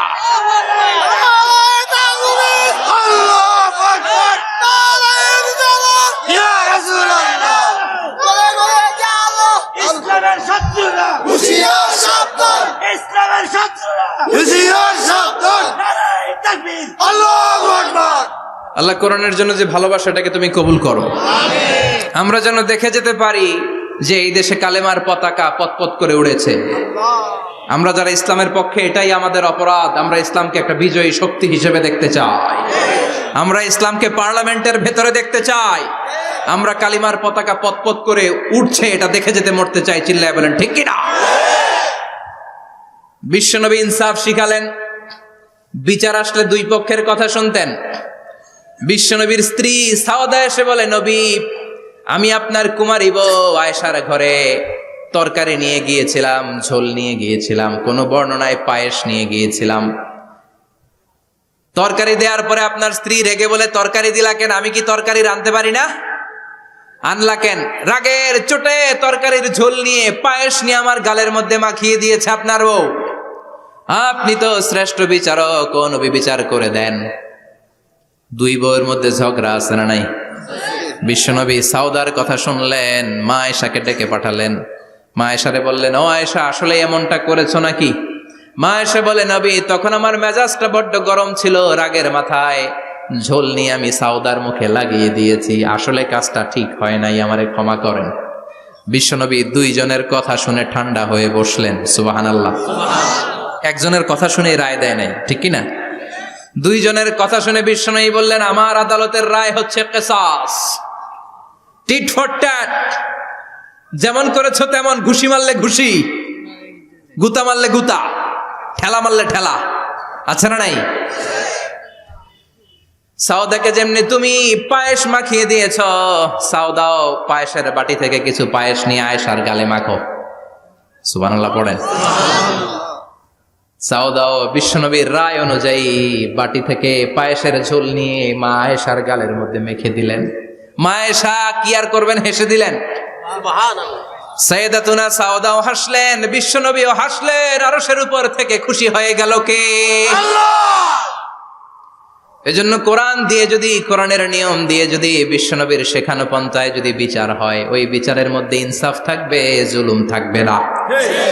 ওই বিচারের মধ্যে কোনো স্কাইপি কেলেঙ্কারি হবে না। আমাদের টেলিফোনের ফোনালাপ ফাঁস হয়ে যায়, স্কাইপি ফাঁস হয়ে যায়, অনেক ঝামেলা হয়ে যায়, আছে না নাই? এরপরেও জনগণের চোখ খোলে না। আল্লাহ তুমি চোখ খোলার তৌফিক দাও, সহি সমাজ দান করো। পড়ে না আমিন। বিশ্বনবী ইনসাফ করতেন। বনু মাখজুমিয়া গোত্রের এক মহিলা চুরিতে ধরা পড়ল। কিসে ধরা পড়ল? কথা বলেন। চুরিতে। চুরি করলে নিয়ম কি? লাউ চুরি করলে, আম চুরি করলে, কলা চুরি করলে হাত কাটা যাবে না, এটা বড় চুরি। সুবহানাল্লাহ। ওমরে ফারুক বলেছেন, দুর্ভিক্ষের বছর কেউ যদি চুরি করে তার হাত কেটে দেয়া যাবে না, কারণ এটা অভাবের চুরি, এটা স্বভাবের চুরি না, ঠিক কিনা? ঘরে খাবার নাই, পেটে দানা পানি নাই, লাউ চুরি করছে, মুরগি চুরি করছে, এই চোরের হাত কেটে দিও না, কারণ সে ক্ষুধার্ত, পেটে খাবার আছে, গায়ে জামা আছে, সমাজে সম্মান আছে, তারপরেও পুরো দেশটা খেয়ে ফেলতে চায়, এরকম ডাকাত আছে না নাই? দেশের টাকা পাচার করে, ব্ল্যাক মানি করে, এরকম ডাকাত আছে না নাই? ঘুষ খেতে খেতে পেটটা এরকম হাতির মতো মোটা করেছে, এরকম ডাকাত আছে না নাই? দেশের সবকিছু লুণ্ঠন করে, এরকম আছে না নাই? এই ডাকাতদের হাত কাটার মধ্য দিয়ে হাত কাটার প্রোগ্রাম শুরু করতে হবে। এরকম একটা ডাকাতের হাত কেটে যদি দেশের গভর্নমেন্ট বাইতুল মোকাররমে জুমার নামাজের সামনে লাইভ সম্প্রচার করে, সারা বাংলাদেশের 18 কোটি মানুষ যদি দেখে, আর কেউ চুরি করবে? চুরি করার আগে 3 বার লাফ দিবে, জোরে কোন ঠিক কিনা? বনু মখজুমিয়া গোত্রের এক নারী চুরিতে ধরা পড়ল। ভেরি প্রেস্টিজিয়াস এন্ড ডিগনিফাইড ফ্যামিলির মেয়ে। এলাকায় সম্ভ্রান্ত কিছু ফ্যামিলি থাকে না, এরকম বড় ফ্যামিলির মেয়ে। সব সাহাবারা বলল, এখন যদি নবী হাত কেটে দেয় মদিনাতে তো মারামারি হবে। ওসামা বিন যায়েদকে বলল, ওসামা তুমি বিশ্বনবীর সবচেয়ে প্রিয় পাত্র, হব্বু রাসূলিল্লাহ, তুমি যাও বিশ্বনবীরে বলো হাত যেন কেটে না দেয়। ওসামা যে বলে, নবী গো, সব সাহাবারা বলেছে এই মেয়ের হাত কাটলে মদিনায় ঝামেলা হবে, হাত কেটে দিয়েন না। এই কথা শুনে বিশ্বনবীর চেহারাটারে লাল করে দিল কে? বিশ্বনবী বললেন, ওসামা কোত্থেকে এত বড় স্পর্ধা পেলি রে তুই ওসামা? এই আইনটা তো আমি বানাই নাই, আরশের উপর থেকে এই আইনটা নাজিল করেছে কে? আস-সারিকু ওয়াস-সারিকাতু ফাকতাউ আইদিয়াহুমা জাযাআম বিমা কাসাবা নাকালাম মিনাল্লাহ ওয়াল্লাহু আজিজুন হাকীম। সুবহানাল্লাহ পড়েন। If anyone steal something very precious from the society, from house, the government should cut down his right hand. দামি কিছু চুরি করলে গভর্নমেন্ট কাটবে, আমরা কাটতে পারবো? এটা সরকারের কাজ, সরকার ডান হাত কেটে দিবে। ওসামা, এটা আল্লাহর আইন। কেমন করে আল্লাহর আইনে তুমি সুপারিশ করতে আসো? কোন বনু মখজুমিয়া গোত্রের মেয়ে? ওই মেয়ে তো দূরের কথা, আমার কলিজার টুকরা ফাতেমাও যদি চুরি করে, আমি রামদানিয়ে ফাতেমার ডান হাতটা এক কোপ দিয়ে কেটে দিতে এক মুহূর্ত দেরি করবো না রে ওসামা। জাস্টিস, ইনসাফ শিখে নাও। কেমন করে প্রতিষ্ঠা করেছে বিশ্বনবী, চিৎকার করে বলেন ঠিক কিনা? এগুলো হচ্ছে বিশ্বনবীর অভ্যাস, আচরণ। বিশ্বনবী ধীরস্থির ভাবে কথা বলতেন, তাড়াহুড়ো করতেন না। সাহাবারা বলতেন, বিশ্বনবী যখন কথা বলতেন প্রতিটা শব্দ আলাদা করা যেত, প্রতিটা অক্ষর আলাদা করা যেত। আল্লাহু আকবার। আবার জরুরি কোনো কথা যখন বিশ্বনবী বলতেন, ওইটাকে 3 বার বিশ্বনবী রিপিট করতেন। কয়বার? 3 বার। কারণ জরুরি। কারণ কি? যেন না ভুলে যায়, ভুল যেন না হয়, 3 বার বলতেন। বিশ্বনবী একবার তাকওয়া নিয়ে ওয়াজ করতেছিলেন, আর বলছিলেন তাকওয়া হা হুনা হা হুনা হা হুনা, তাকওয়া এইখানে এইখানে এইখানে। কয়বার বললেন? কারণ তাকওয়ার ওয়াজ কি কম গুরুত্বপূর্ণ নাকি বেশি গুরুত্বপূর্ণ? তাকওয়া মানে কার ভয়? যাদের হৃদয়ে আছে আল্লাহর ভয়, তারা কবু পথ ভুলে যায় না। আল্লাহর প্রেম ছাড়া এই দুনিয়ায় কারো কাছে কোনো কিছু চায় না, ঠিক কি না? যাদের হৃদয়ে আছে আল্লাহর ভয়, তারা কবু পথ ভুলে যায় না। আল্লাহর প্রেম ছাড়া এই দুনিয়ায় কারো কাছে কোনো কিছু চায় না। রাতের আধারে যারা সেজদাতে রয়, দু চোখের শ্রুতে নদী যেন বয়। রাতের আধারে যারা সেজদাতে রয়, দু চোখের শ্রুতে নদী যেন বয়। ছলনার হাতছানি যতই ডাকুক, ছলনার হাতছানি যতই ডাকুক, পেছনে ফিরেও সে তাকায় না। যাদের হৃদয়ে আছে আল্লাহর ভয়, তারা কবু পথ ভুলে যায় না। আল্লাহর প্রেম ছাড়া এই দুনিয়া কারো কাছে কোনো কিছু চায় না। চিৎকার করে বলেন ঠিক কিনা? তাকওয়ার ওয়াজ করলেন, তাকওয়া মানে আল্লাহর ভয়। বিষ্ণুই বললেন না তাকওয়া হা হুনা, তাকওয়া হা হুনা, তাকওয়া হা হুনা, তাকওয়া এই জায়গায়, তাকওয়া এই জায়গায়, তাকওয়া এই জায়গায়। যেহেতু এটা গুরুত্বপূর্ণ, বিষ্ণুনবী 3 বার ইঙ্গিত করে বলেছেন। সুবহানাল্লাহ। বিষ্ণুনবী বলেন না তাকওয়া হা হুনা, তাকওয়া এইটা। বলেন না তাকওয়া হা হুনা, তাকওয়া এইটা। বলেন না তাকওয়া হা হুনা, তাকওয়া এইটা। জুব্বায় তাকওয়া, দাড়িতে তাকওয়া, টুপিতে তাকওয়া বলে নাই। তাকওয়ার আসল জায়গা হলো হৃদয়। এজন্য যাদের হৃদয়ে আল্লাহর ভয় আছে তারা কোনোদিন পথ হারাতে পারে, তাদেরকে সিরাতুল মুস্তাকিমের উপর দায়েম রাখে কে? কি সুন্দর অভ্যাস ছিল বিশ্বনবীর, মানার দরকার আছে না নাই? বিশ্বনবীর আরেকটা অভ্যাস ছিল, বাসি খাবার খেতেন না, জানেন? বাসি খেতেন না, অল্প খেতেন, কিন্তু যেটা খেতেন ভালোটা খেতেন। অল্প খেতেন কিন্তু যেটা খেতেন ভালো খেতেন। মধু খেতে পছন্দ করতেন, কিন্তু মধুর মধ্যে দুর্গন্ধওয়ালা একটা মধু আছে না, মাগাফির, বুখারীতে লম্বা ঘটনা, ওইদিকে যাব না। এই মাগাফিরের মধু উনি খেতে চাইতেন না। ভালো সুগন্ধিওয়ালা মধু তিনি বিশ্বনবী খেতে পছন্দ করতেন। বিশ্বনবীর খাবারের তালিকায় সবচেয়ে পছন্দনীয় তালিকায় ছিল এই মধু। মধু খেতেন, দুধ খেতেন, খেজুর খেতেন, জব খেতেন, বার্লি খেতেন, ছাগলের বাজুর মাংস খেতে পছন্দ করতেন, সিনার মাংস। সুবহানাল্লাহ কইবেন না? What a choice! কি চয়েস ছিল বিশ্বনবীর! বাজুর মাংস খেতেন। বিশ্বনবী লাউ খেতে পছন্দ করতেন, লাউ। রুম্মান ফল খেতে পছন্দ করতেন, রুম্মান মানে ডালিম। রুম্মান মানে কি? ডালিম খেতে পছন্দ করতেন। মাশরুম খেতে পছন্দ করতেন। সুবহানাল্লাহ পড়েন। মাশরুমের স্যুপ পাওয়া যায় না রেস্টুরেন্টে? বিশ্বনবী বলতেন আল কামআতু মিনাল মান্নি ওয়া মাউহা শিফাউন লিল আইন। এই কামআ মানে মাশরুম, ব্যাঙের ছাতা, এটা হলো মান্না সালোয়ার মতো দামি খাবার। আর এই মাশরুমের স্যুপ চোখের জন্য মহৌষধ। যাদের রাত কানা দিন কানা আছে, মাশরুমের স্যুপ খান, চোখ ভালো করে দিবে কে? আল্লাহ। এজন্য বিশ্বনবী যেগুলো খেত এগুলো খাওয়ার দরকার আছে না নাই? বিশ্বনবীর যে সুন্দর চরিত্র ছিল, আচরণ ছিল, এগুলো পালনের দরকার আছে না নাই? তাহলে বিশ্বনবীর 3টা কথা বলবো বলেছিলাম। প্রথম কথা ছিল দেখতে কেমন ছিল। অনেক কথা এত বলা যাবে না, সংক্ষেপে বললাম যে বিশ্বনবীর আচরণ কেমন ছিল। এখন শুনবো, শেষ কথা বলে যাই, বিশ্বনবীর ইন্টেলেকচুয়াল পাওয়ার কেমন ছিল, ওনার বুদ্ধিমত্তা কেমন ছিল। Hour beloved prophet Muhammad, the last Messenger, was a very good mediator. বিশ্বনবী ভালো মিডিয়েটর ছিলেন। বিশ্বনবী ভালো মধ্যস্থতাকারী ছিলেন। ঝগড়া লাগলে মিলাই দিতে পারতেন, চমৎকার। সুবহানাল্লাহ। বাড়িতে যায়া জিমায় পড়ছেন? কষ্ট হচ্ছে?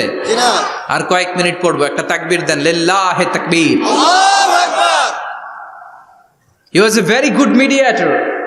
মধ্যস্থতাকারী ব্যক্তিত্ব ছিলেন। স্বামী স্ত্রীর মধ্যে ঝগড়া লাগলে মিলাই দিতেন, বন্ধু বন্ধু ঝগড়া মিলাই দিতেন, সমাজে সমাজে মারামারি মিলাই দিতেন।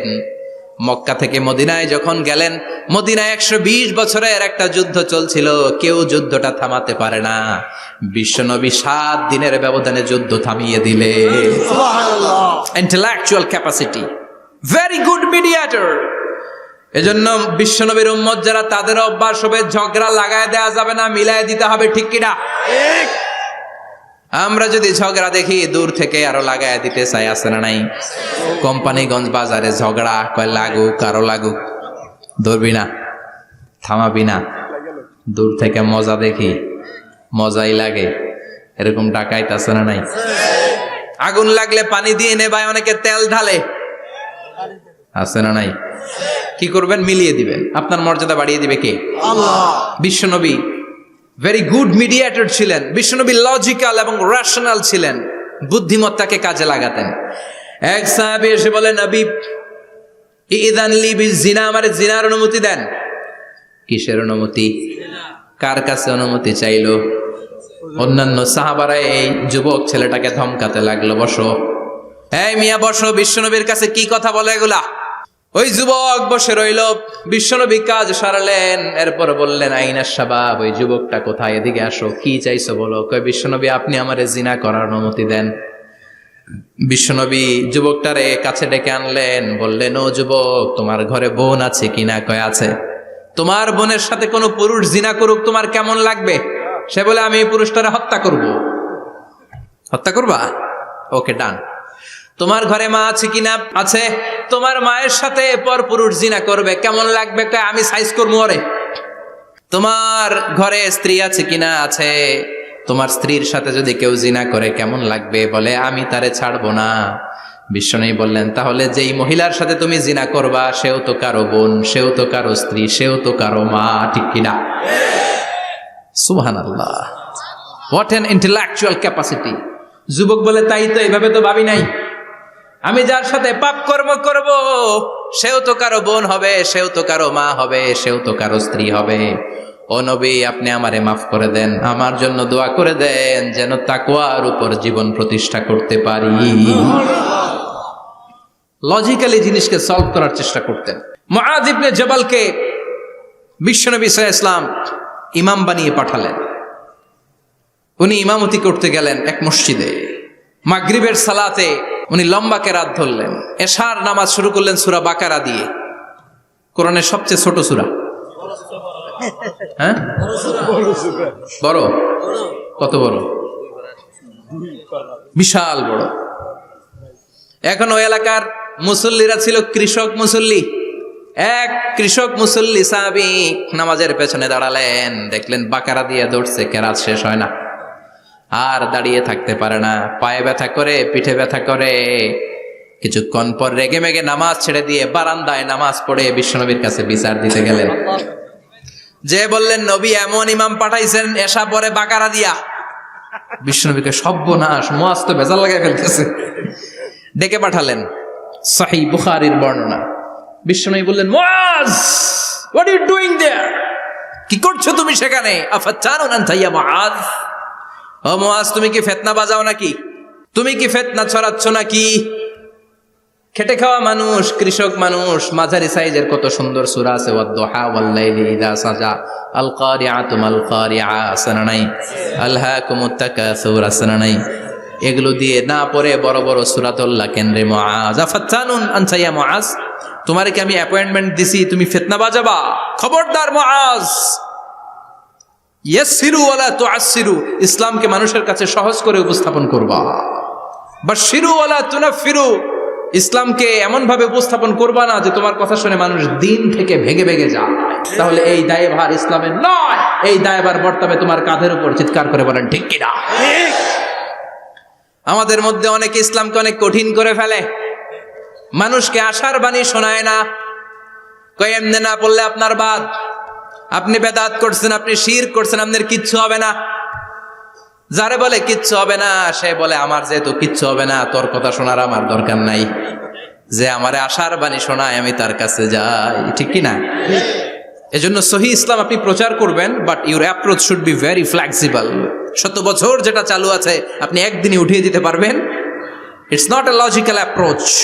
বিশ্বনবীর অ্যাপ্রোচ, বিশ্বনবীর রেশনাল ক্যাপাসিটি এমনটা ছিল না। সহজভাবে বুঝাবেন। আদ-দীনু ইউসরুন লা উসরা ফি, দিনটা হলো সহজ, দিনের মধ্যে কাঠিন্যতা নাই। সুবহানাল্লাহ, কি ক্যাপাসিটি! আমি যেমনি আপনাদেরকে নিয়ে বসে ওয়াজ করতেছি, বিশ্বনবী ওয়াজ করতেন, তবে সংক্ষিপ্ত ওয়াজ। আমরা আধা ঘন্টা করে যদি রাখতে চাই, হুজুর আরো আধা ঘন্টা করেন। তো আরো আধ ঘন্টা করে যদি শেষ করতে চাই, হুজুর আর 10 মিনিট করেন। হুজুর ওয়াজ অনেক টেস্ট লাগে, হুজুর নামাজ টেস্ট লাগে না। আচ্ছা না নাই? ওয়াজ ভাল লাগে, নামাজ ভাল লাগে না, কিন্তু বিশ্বনবীর ওয়াজ ছিল সংক্ষিপ্ত। আর বিশ্বনবী বলতেন, one of the minor sign before the day of judgement, your lecture will be longer, your সালাত উইল বি শর্টার। কিয়ামতের আগে তোমাদের লেকচার, ইসলামী লেকচার লম্বা হবে, নামাজ হয়ে যাবে সংক্ষিপ্ত। এই আলামত সমাজে আছে না নাই? বিশ্বনবী সংক্ষিপ্ত কথা বলতেন, আর ওনার বুদ্ধিবৃত্তিক ক্যাপাসিটি কাজে লাগিয়ে তিনি বুঝাতেন। হাত দিয়ে ইঙ্গিত করতেন, আঙ্গুলের বিভিন্ন ব্যবহার সমাজে আছে না নাই? এরকম করলে এটারা লাইক বলে না, এরকম করলে বলে ডিসলাইক। আবার ক্রিকেটে এরকম করলে কয় ছক্কা, আবার একটা উড়াইলে কয় তুই যা।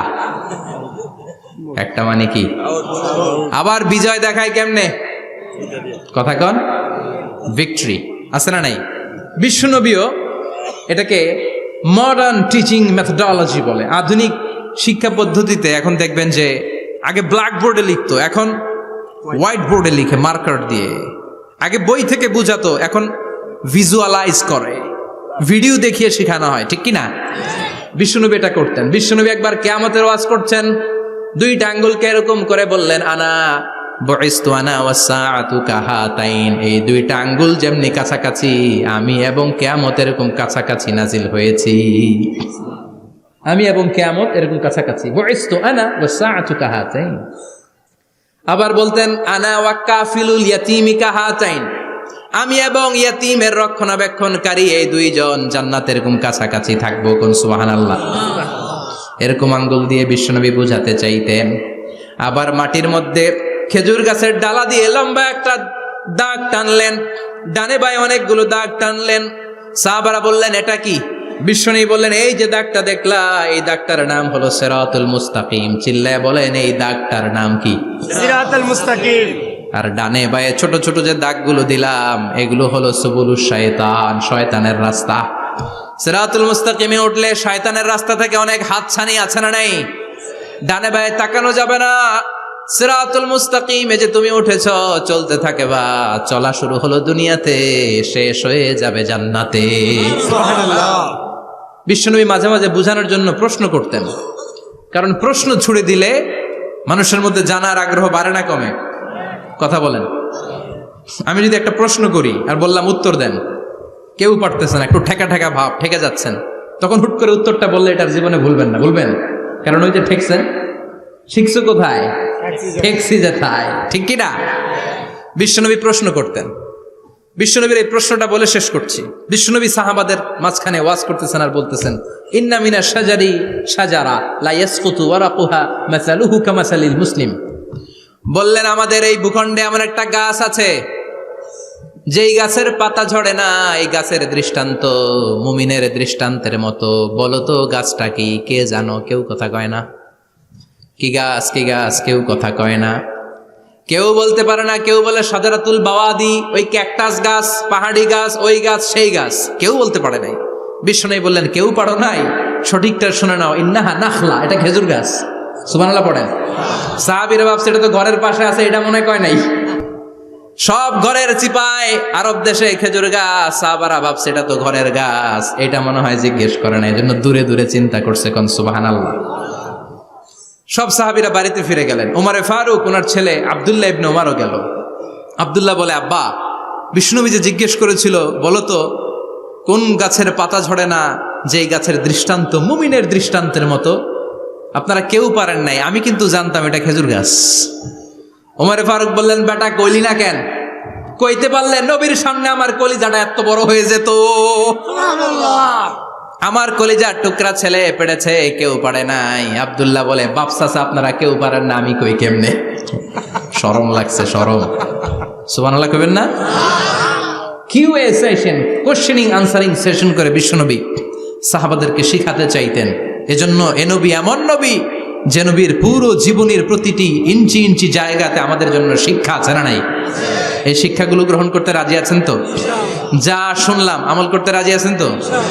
বিশ্বনবীর জীবনী গ্রন্থ বেশি বেশি স্টাডি করতে রাজি আছেন ইনশাআল্লাহ? 2-4 জন কইছে খালি। সবাই রাজি আছেন তো ইনশাআল্লাহ? যাদের ঘরে বিশ্বনবীর কোনো জীবনী নাই, বাংলা অনেক জীবনী গ্রন্থ পাওয়া যায়।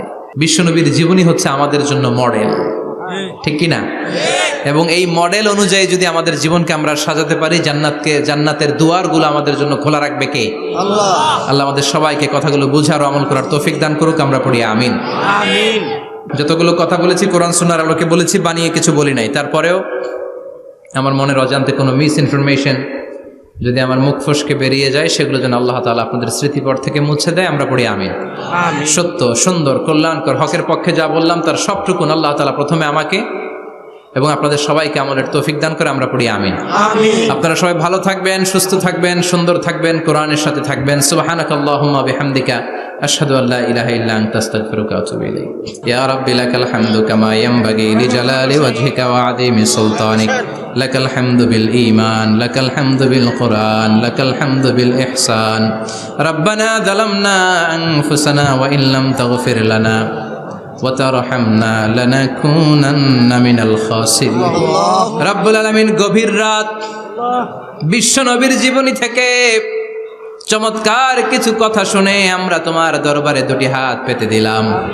আমাদের হাত দুইখানা তুমি কবুল আর মঞ্জুর করে দাও। আমরা সবাই গুনাহগার, গুনাহমদের বেশুমার, এমন কোনো গুনাহ নাই আমরা করি নাই। রব্বুল আলামিন তোমার কাছে ক্ষমা চাই, আমাদের সবাইকে তুমি মাফ করে দাও। আব্বা আম্মা, দাদা দাদি, নানা নানি, চাচা চাচি, খালা খালু, মামা মামি, পাড়া প্রতিবেশী, দেশি কেশি সবাইকে মাফ করে দাও। আমাদের যত আত্মীয় স্বজন কবরের বাসিন্দা, প্রত্যেকের কবরগুলোর জান্নাতের বাগান বানিয়ে দাও। রব্বুল আলামিন আজকের এই কোম্পানিগঞ্জের বাজারের মধ্যে আমার শ্রমিক ভাইয়েরা সারাটা দিন খাটাখাটুনি করে তোমার এই কোরআনের বাগানটারে সফল করেছে। আল্লাহ, টাকা দিয়ে, পয়সা দিয়ে, বুদ্ধি দিয়ে, পরামর্শ দিয়ে যারা আজকে এই কোরআনের বাগানকে সফল করলো, কিয়ামতের দিন কঠিন মুসিবতের কালে আজকের এই মাহফিলটারে তুমি আমাদের নাজাতের ওসিলা বানিয়ে দাও। এলাকার প্রতিটা ফ্যামিলিকে তুমি জান্নাতি ফ্যামিলি হিসেবে কবুল করে নাও। আমাদের ছেলে মেয়েগুলোর তুমি মানুষের মতো মানুষ বানাও। আমাদের সংসারের সুখ শান্তি তুমি বাড়িয়ে দাও। 5 ওয়াক্ত সালাত যেন জামাতের সাথে আদায় করতে পারি তৌফিকে দাও। প্রতিদিন কোরআন যেন অধ্যয়ন করতে পারি তৌফিকে দাও। বিশ্ব নবীর জীবনী গ্রন্থ পড়ে পড়ে জীবনটা যেন আলোকিত করতে পারি তৌফিকে দাও। আমার দেশের উপর তুমি তোমার খাস রহমত নাজিল করো আল্লাহ। তোমার স্পেশাল রহমতের চাদর দিয়ে আমার বাংলার জমিনের 56,000 বর্গ মাইলকে তুমি ঢেকে দাও। সামনে আমাদের জাতীয় নির্বাচন, দাঙ্গা হাঙ্গামা, মারামারি, অস্থিরতা থেকে আমার দেশটারে হেফাজত করো আল্লাহ। এমন নেতা নেত্রী তুমি আমাদের জন্য নির্ধারণ করে দাও যাদের হাতে ইসলাম নিরাপদ, কোরআন নিরাপদ। কোরআনের পক্ষে কথা বলতে যে যারা জুলুমের শিকার, আল্লাহ তুমি তাদেরকে হেফাজত করো। তুমি ধৈর্য ধারণ করার তৌফিক দাও। রব্বুল আলামিন কতদিনের হায়াত নিয়ে, সময় নিয়ে ক্ষণিকের দুনিয়ার বুকে বসে আছি আমরা জানি না। যতদিন বাঁচবো তোমার গোলামের মতো বাঁচার তৌফিক দাও। রব্বুল আলামিন যতদিন বাঁচবো হকের পক্ষে কথা বলার তৌফিক দাও। আর এই ক্ষণস্থায়ী দুনিয়া ছেড়ে পরপারে যেদিন পাড়ি জমাবো, ওই বিদায় মুহূর্তে বিশ্বনবীর নূরানি চেহারাটা দেখে দেখে, বিশ্বনবীর শেখানো এই মধুর কালিমাটুকুন জপতে জপতে ঈমান নিয়ে যেন আমরা সবাই বিদায় নিতে পারি। লা ইলাহা ইল্লাল্লাহু মুহাম্মাদুর রাসূলুল্লাহ।